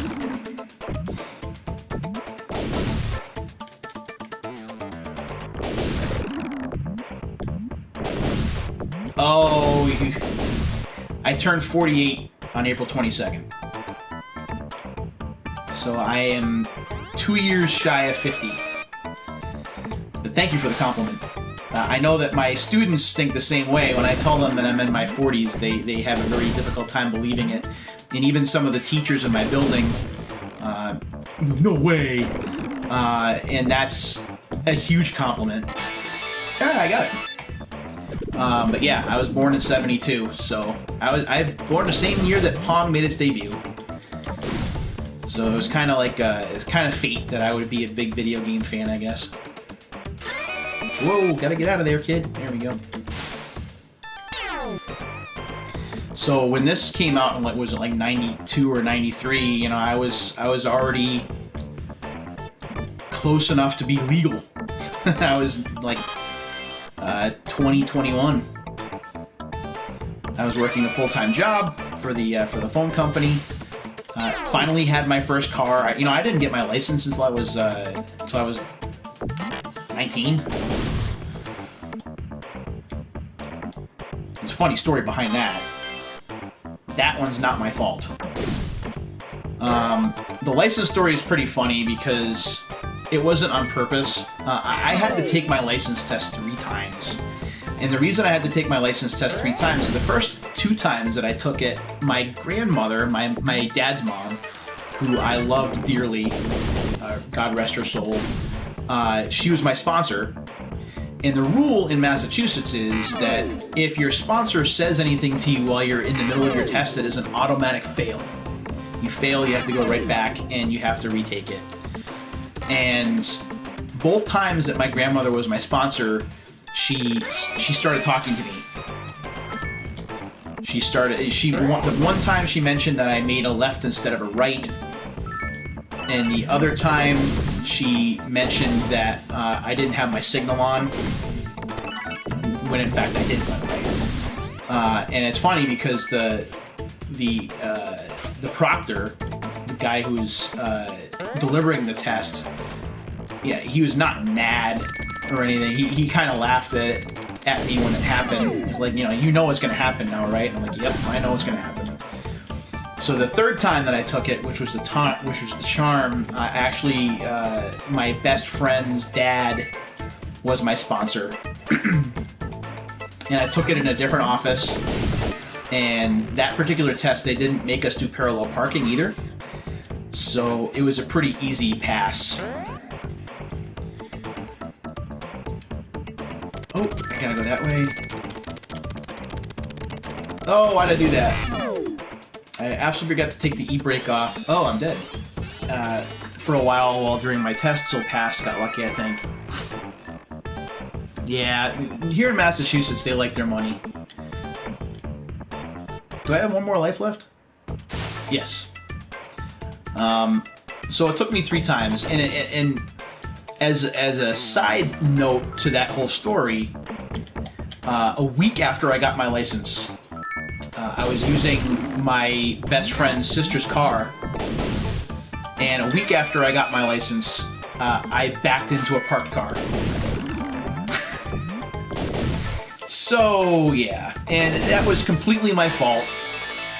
I was on a date, and things got hot and heavy in the car beforehand, and I tried to back the car up with the windows fogged over, and I backed into a brand new pickup truck, and it was bad times.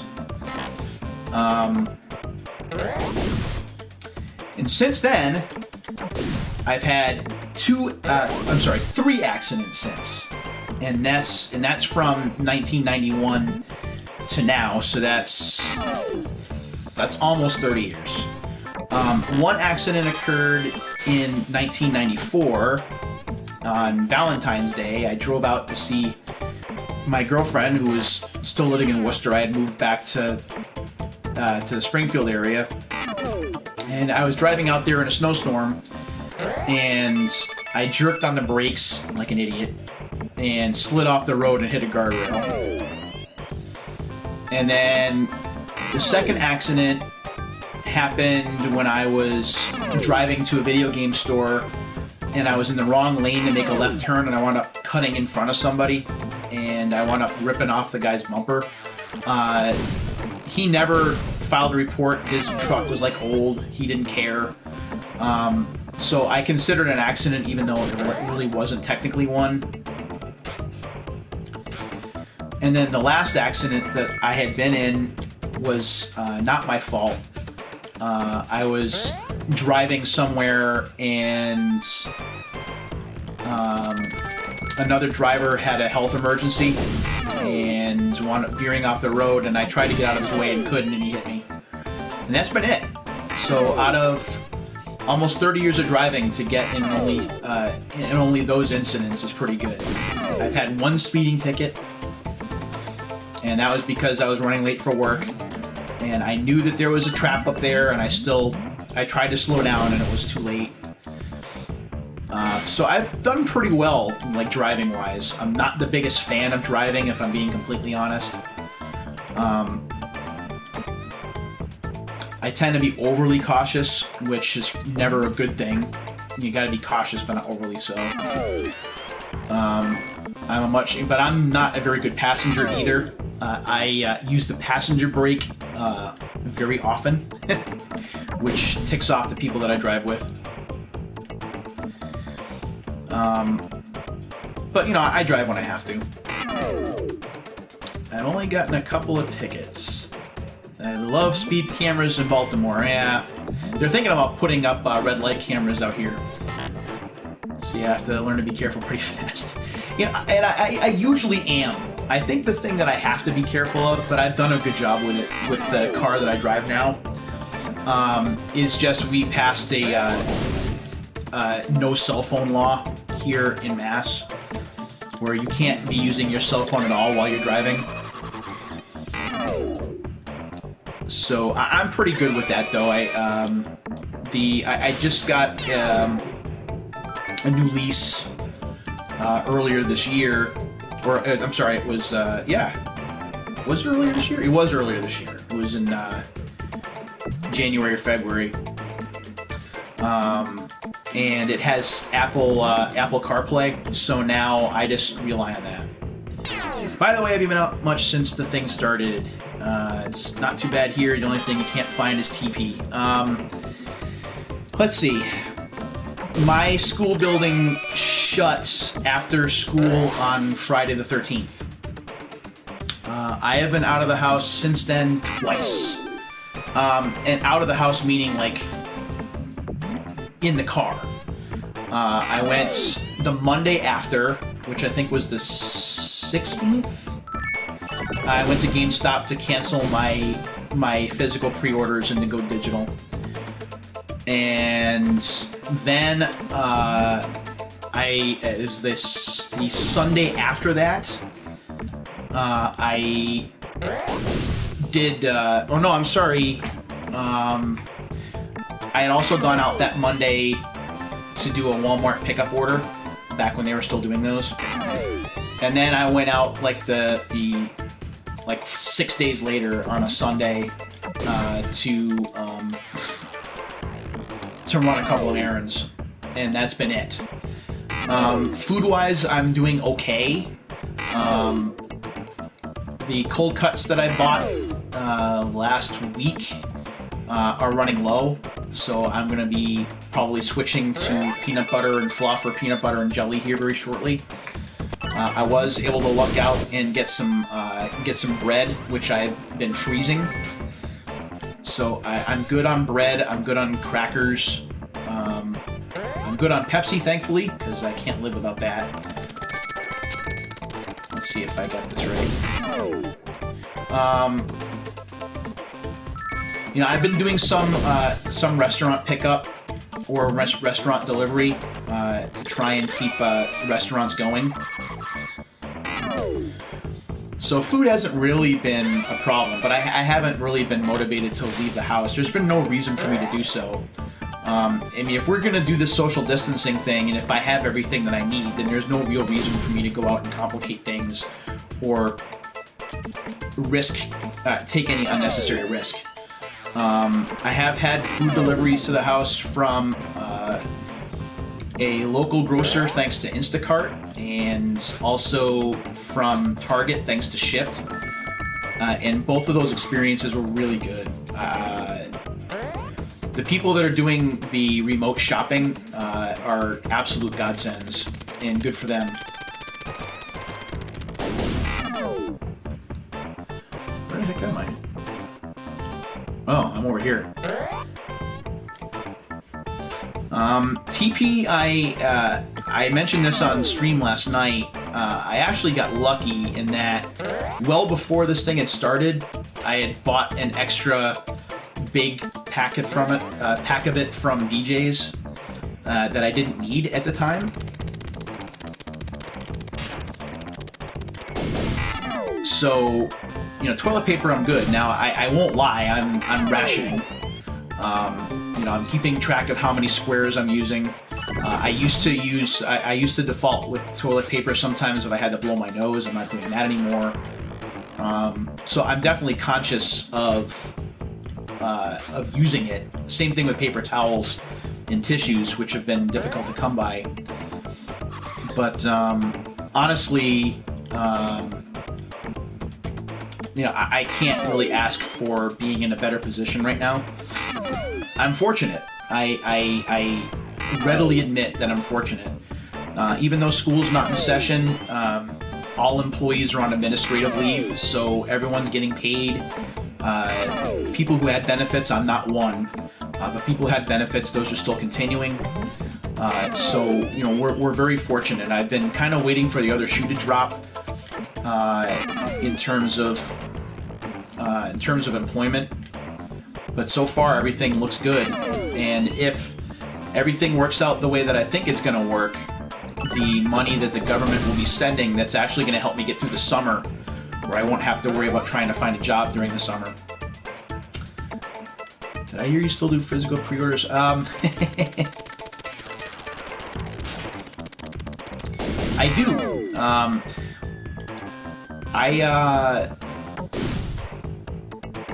I was gonna buy Doom Eternal from GameStop because I did a bunch of, I had traded in a bunch of things. And in order to get bonus store credit, you had to pre-order something. So I had ordered Doom Eternal from there. And then the physical pre-order for Final Fantasy VII, I had done... oh, there we go. The Final Fantasy VII Remake physical copy was going to be coming from Amazon, but when Amazon was running into issues with shipping, I just thought it made more sense to get the digital and to deal with that.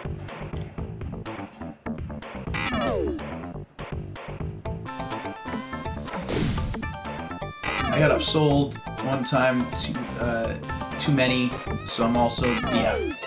I mean, I prefer digital now for modern stuff, if I'm being honest. All physical is a key at this point. Sorry, you need 3 more emeralds. Great.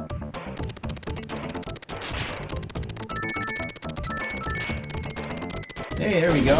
Is there an emerald down here? Yes. So I prefer digital. Digital tends to go on sale a bit more, I find. It's more convenient. And if I'm being honest, like, I'm just getting lazy. I don't want to be changing discs out.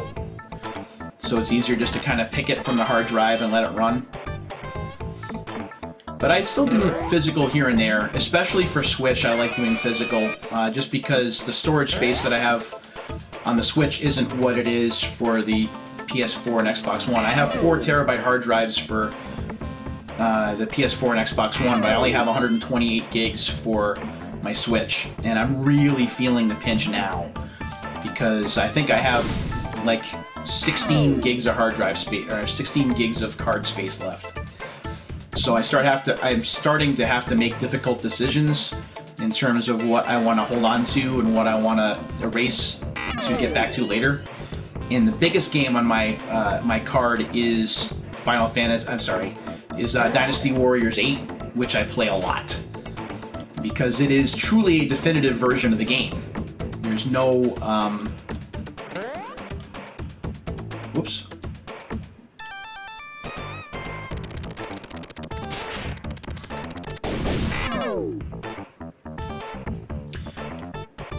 There's no DLC for it. It doesn't rely on online, even though visually it looks a little bit worse.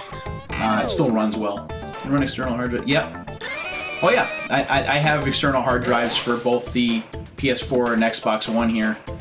My PS4 one makes some beeping noises rarely. I think that's a Seagate thing. I was initially worried that the hard drive was failing, but it really doesn't seem to be the case. And I know that with the Switch I could just get a bigger card, but again, I've already downloaded 100 plus gigs of games. I did this already. So having to re-download that would be kind of a problem.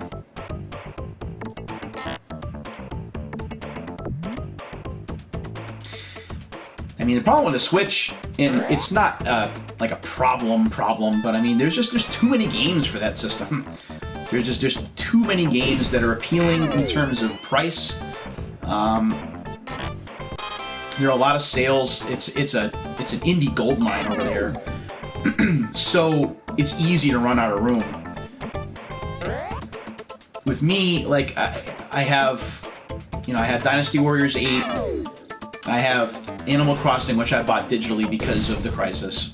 I bought New Super Mario Brothers, Luigi, whatever it's called. I got that from Amazon because they were running a sale on it, and they were doing a really great deal with Nintendo Gold Coins, so that's why I picked that up.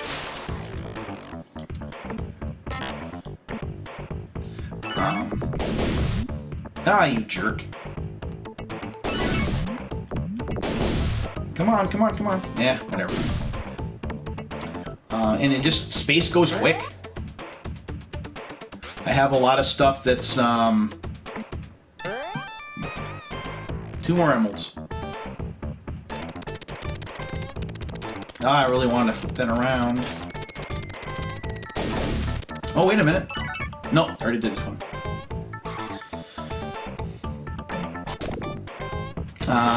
I did have some games on the Switch that I had traded in because I wasn't playing them anymore, and they were really good value that I had like expansions for, and that cleared up some space. But I have games like Xenoblade Chronicles 2, which with all the expansions, that takes a good amount of space. And then of course, any digital full game that you have, like Animal Crossing, takes up 6 gigs. Dynasty Warriors 8 takes up almost 16. And if I was thinking about getting Panzer Dragoon, which I'm kind of on the fence on, that's another 6. This is such a chill game. I should play this on stream more. Even though I really am not paying attention much to what I'm doing, which isn't good.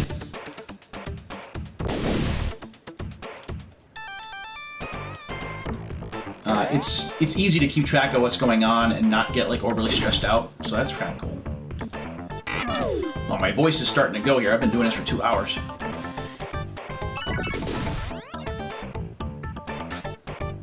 So I think once I lose this last life here, that's going to be it for me.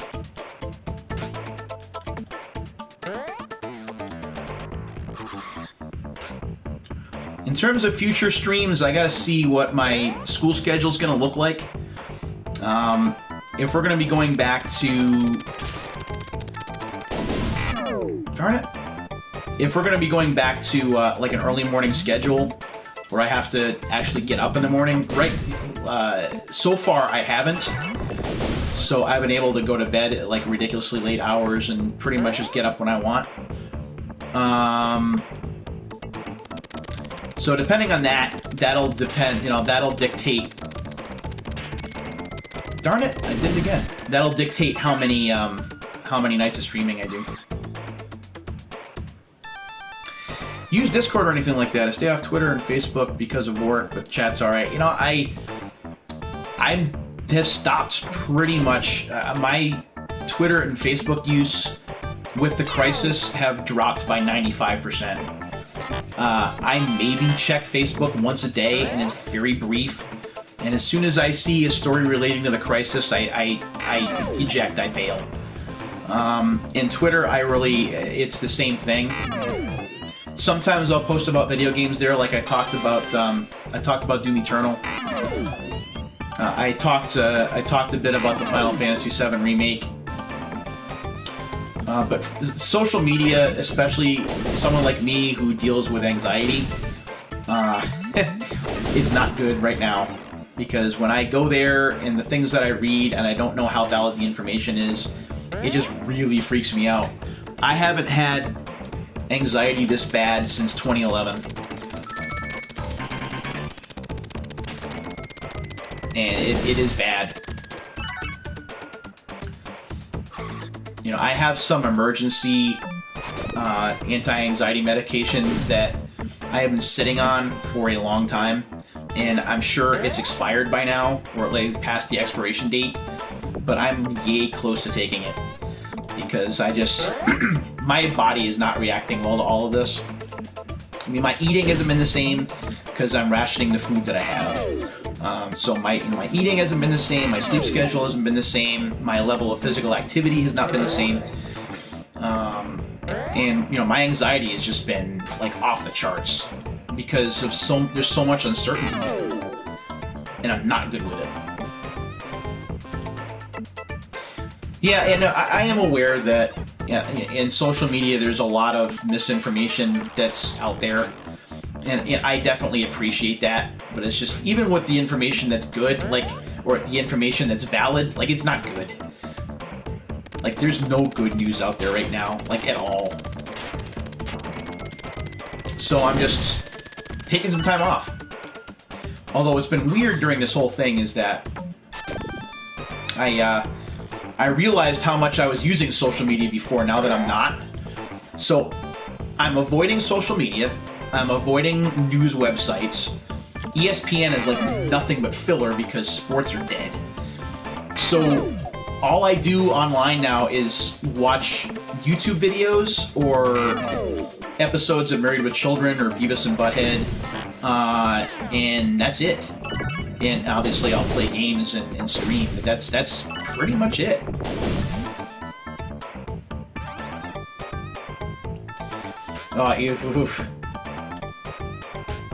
This period of time, like this last 3+ years, like, I don't even know how to... Oh, did I get it? Hey. It's just been surreal to me. Now, I am not the most political person in the world. I consider myself very much in the middle, which makes people all the more angry. If it doesn't directly affect me, like, I try not to interject myself in any of those conversations. I know that there's a lot of anger out there towards the current president, and I get it. And especially with how things have gone with our current situation and how it's being handled, I completely understand the frustration and the criticism, but it's like, politics have been so binary over these last 4 years, it's bad.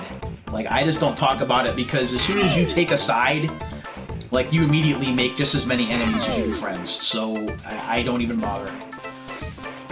That's why when I was doing social media more often before the crisis occurred, like, I was sticking to video games and sports, And you can have hot takes about a video game and nobody cares.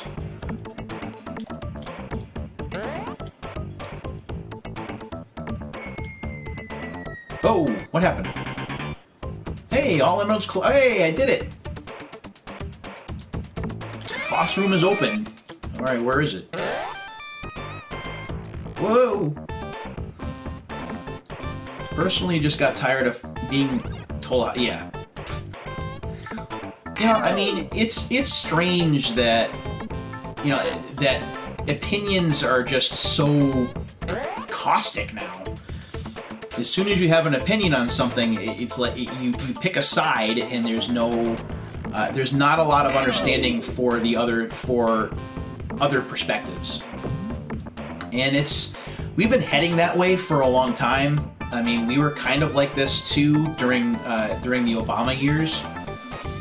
But it's just gotten really bad, and that's too bad, you know. And what I had hoped. Oh, is this the boss level? Okay. Whoa! Quick jump inside. What I had hoped was that having a crisis like this, I had always theorized that if we had a big crisis.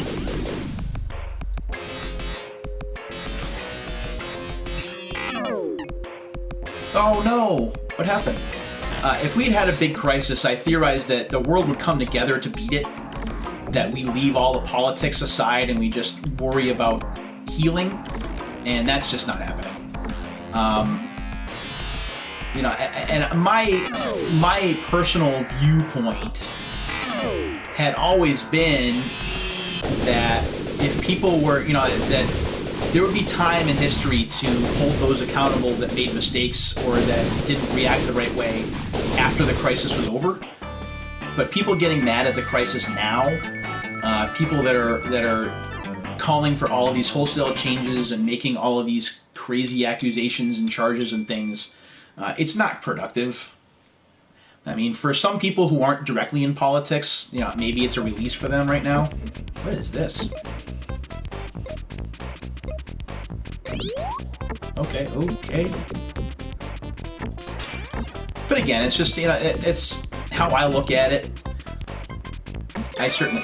What is that? I think we're just kind of, you know, this is just a strange time in human history. So, that's... I lose. Story of my life. Yeah! Honestly, that's how I feel about it. There we go. You know, I'm not a politics major. You know, I don't really have a big interest in it other than like an observational interest. And, you know, being in education, you know, obviously you want to have some kind of an observational interest in how it affects the lives of others and your students and things like that. I get all that. But I'm not qualified to talk about that kind of thing. And, you know,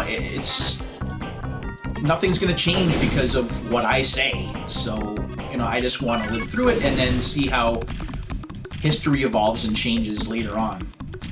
You know, my area of expertise is old video games and sports video games and sports in general. And it doesn't really mean a hill of beans in most scenarios, but that's okay. You know, I don't expect to be considered an expert or make any extra money or anything like that.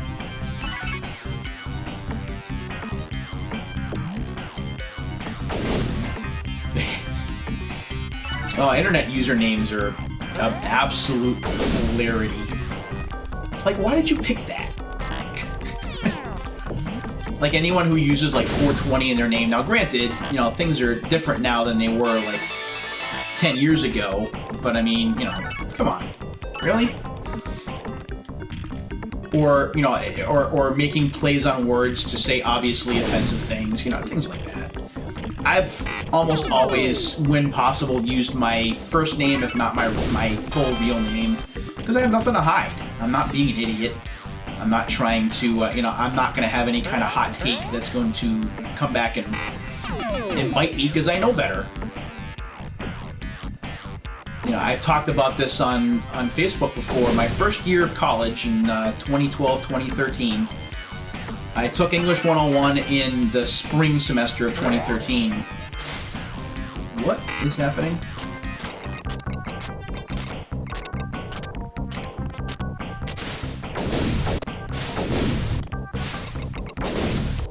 There we go. What? No, I got it. Okay.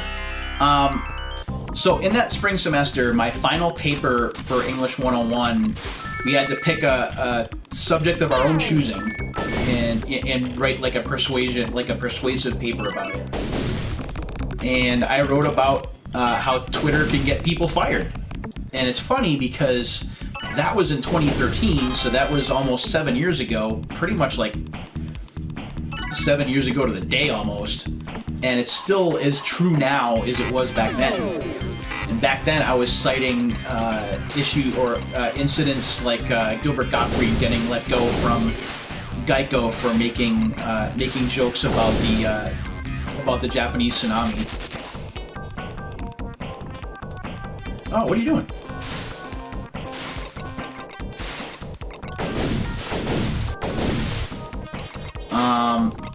You know, and people still make that mistake now. I don't think people really understand how social media works sometimes, and they view it as a sounding board for their emotions, because people are emotional by nature. They've got to get stuff out of their system sometimes. And when they do that, the problem is they don't realize that social media is like the world's biggest microphone, and they don't realize how many people can read what they write. This isn't like LiveJournal from the mid-90s or the late 90s, early 2000s.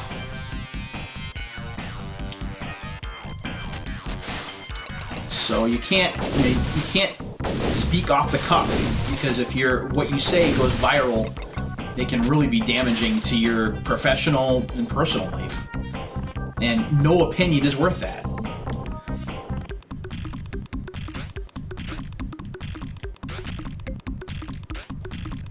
Manipulating people's emotions. Yeah, well, yeah. I think there's also... Wait a minute, what is happening? Hey! No! I think there's also a case of, like, the need that people have for some kind of validation. I think in social media, because almost anyone can read it, like, you put something up there because you desperately want someone to agree with you. You don't want to feel like you're out there on an island, and you know you're probably not out there on an island. You just want to hear someone say, yeah, you're right. So you do it for the likes, you do it for the retweets, you do it for the subscriptions, you do it for the analytics piece. And you know, when I got rid of my Twitter account last year,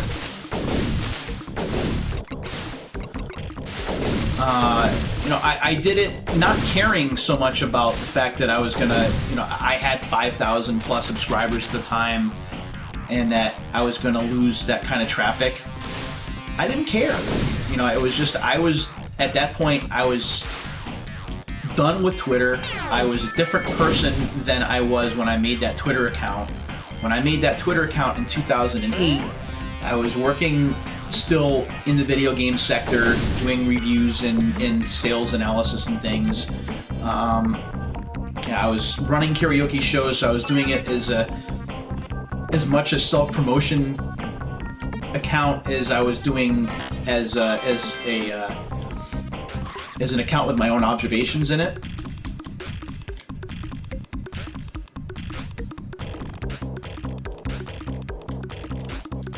I don't understand how this works.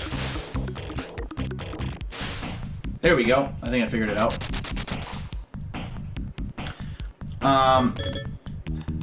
So now I have like 200 subscribers or 200 followers on Twitter or whatever, and it really doesn't matter to me. I've always viewed Twitter as just a place to kind of, if I have video game thoughts, I can get them out there quickly without having to go on a blog and come up with formatting and with images and things like that. I can just kind of speak off the cuff. And that's really what it's been for the most part before the crisis had happened. I really don't get anything out of talking about a lot of current event stuff. And I don't have a lot of qualification to talk about it. So I don't. And I'm certainly not looking for a ton of validation. Oh yeah. I mean, and that's kind of why I do this YouTube channel the way that I do it. When I stopped worrying about subscriber numbers and I stopped worrying about the algorithm, you know, like one of the reasons I'd stopped streaming was because a few other YouTubers had mentioned that when you stream, that sucks. When you stream, your video or your channel gets taken out of the algorithm, so fewer people see it. And I reacted because I was worried about subscriber numbers, but then I realized that if I moved over to Twitch, say, you know, I'm asking people to follow me on 2 channels, and I'm no great shakes. I'm just doing this for fun. So I realized it just made more sense for me to just do everything on YouTube, and whatever happens, happens. So now that I've started streaming again, you know, I'm just doing it this way. One of my favorite YouTubers, Troydan, who does NBA 2K stuff, and is a bit juvenile at times, but that's why I like him. I guess I have like a jackass side of me. Like, he's been streaming a lot on his channel, and you know, he's got over 2 million subs. So, you know, if he's doing okay, then, you know, I have nothing to worry about. And I don't know why I would worry to begin with. So I'm not worrying about it. I'm just kind of doing my thing and having fun doing it.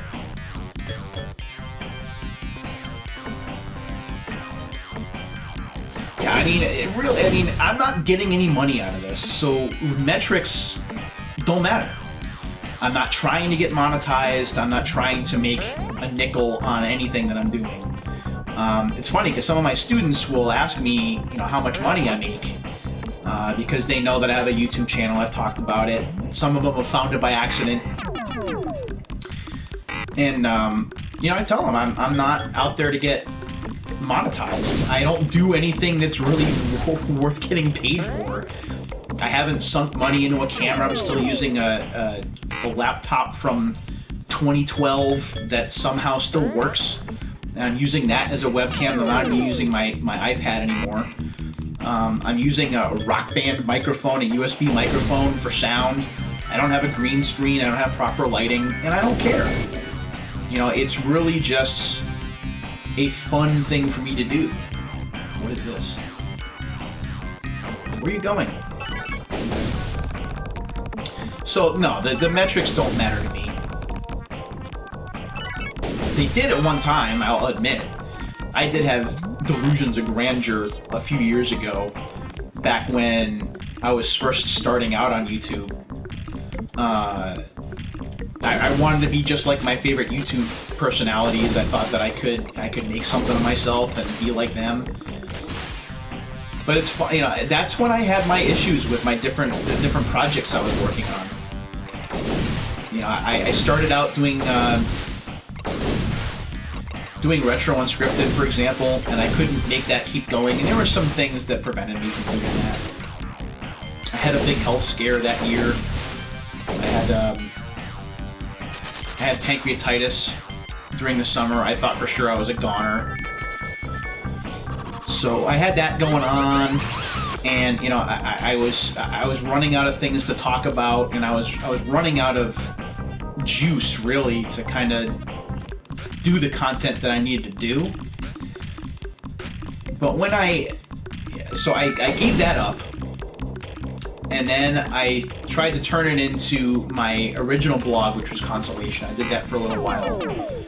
And then other things that happened, you know, like I couldn't record videos during the summer because my air conditioner was on all the time.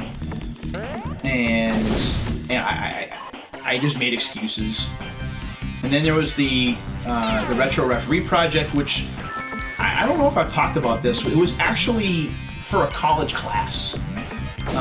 I had thought about doing it anyway, but it was for a college social media class, actually, where we were supposed to take a business venture and bring it to fruition. And I thought, what better way to bring an idea like that to life? And I really did have the best of intentions for it, but again, it was just a matter of time, and I didn't know where I was going to go with the idea. And doing something like that, like I would just have the, you know, might have the game playing on the TV behind me in my room and be talking about it, but it was difficult to play it at the same time because I didn't have a game capture device. So I was literally using my iPad as the camera, so you can see me facing the TV as I'm playing the games. You can see this sometimes in my Pete Plays videos beforehand.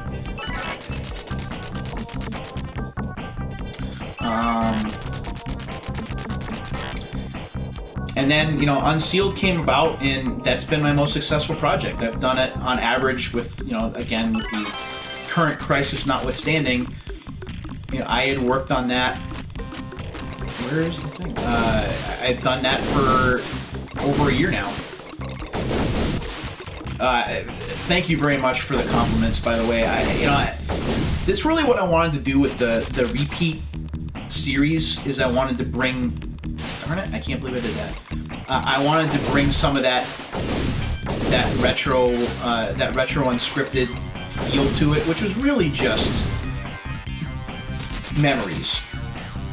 You know, I would find a game to play, and it would be about the specific memories.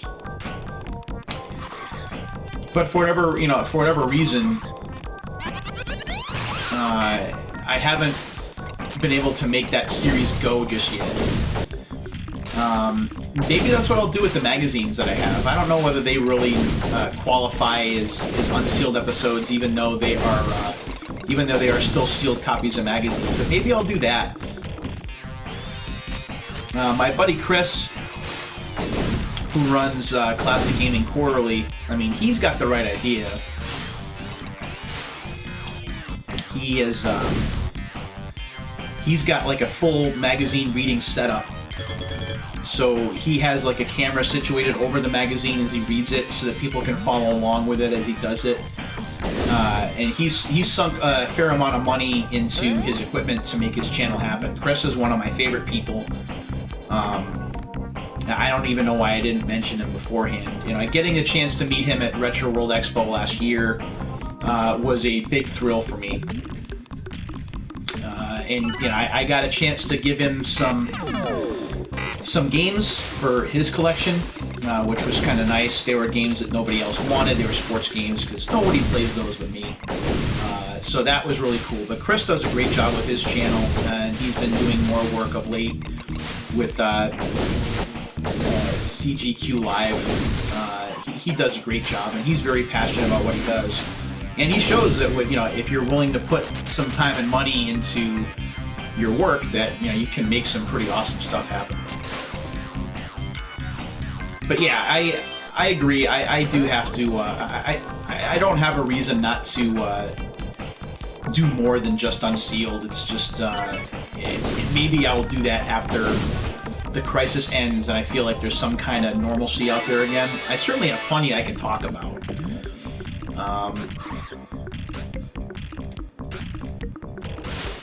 Here we go. You know, I want to talk about some sports games. I do think that during Unsealed, I do kind of cover some of that, because I try and talk about my original experiences with the games that I'm opening. But maybe that is something I need to work on. And I got to think about that when I get back to production on a more regular basis.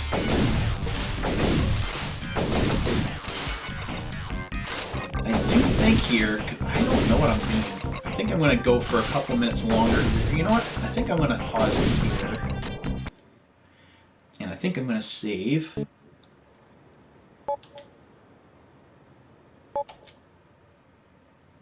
Here we go. And I think this is probably where I'm going to leave it because my voice is starting to go. Those of you who've been watching live, 1000+1, Hobbs, I really appreciate you guys dropping in. It's been fun to do. This was a lot longer than I anticipated. I'm wondering whether YouTube's going to post this later. I'm not sure. That's probably going to be it for streaming this week. I will probably get back to streaming next week. It has been a lot of fun. Those of you watching it on archive, I really do appreciate it as well. And I do anticipate getting back to unsealed episodes next week. So hang in there one more week for me while I kind of adapt to life post-health crisis. And we'll try and get back to some normalcy next week. So until the next time, my friends, take care of yourselves and each other. Stay healthy. Give thanks to those who are still working on the front lines during all this stuff. And we'll talk again soon. See ya.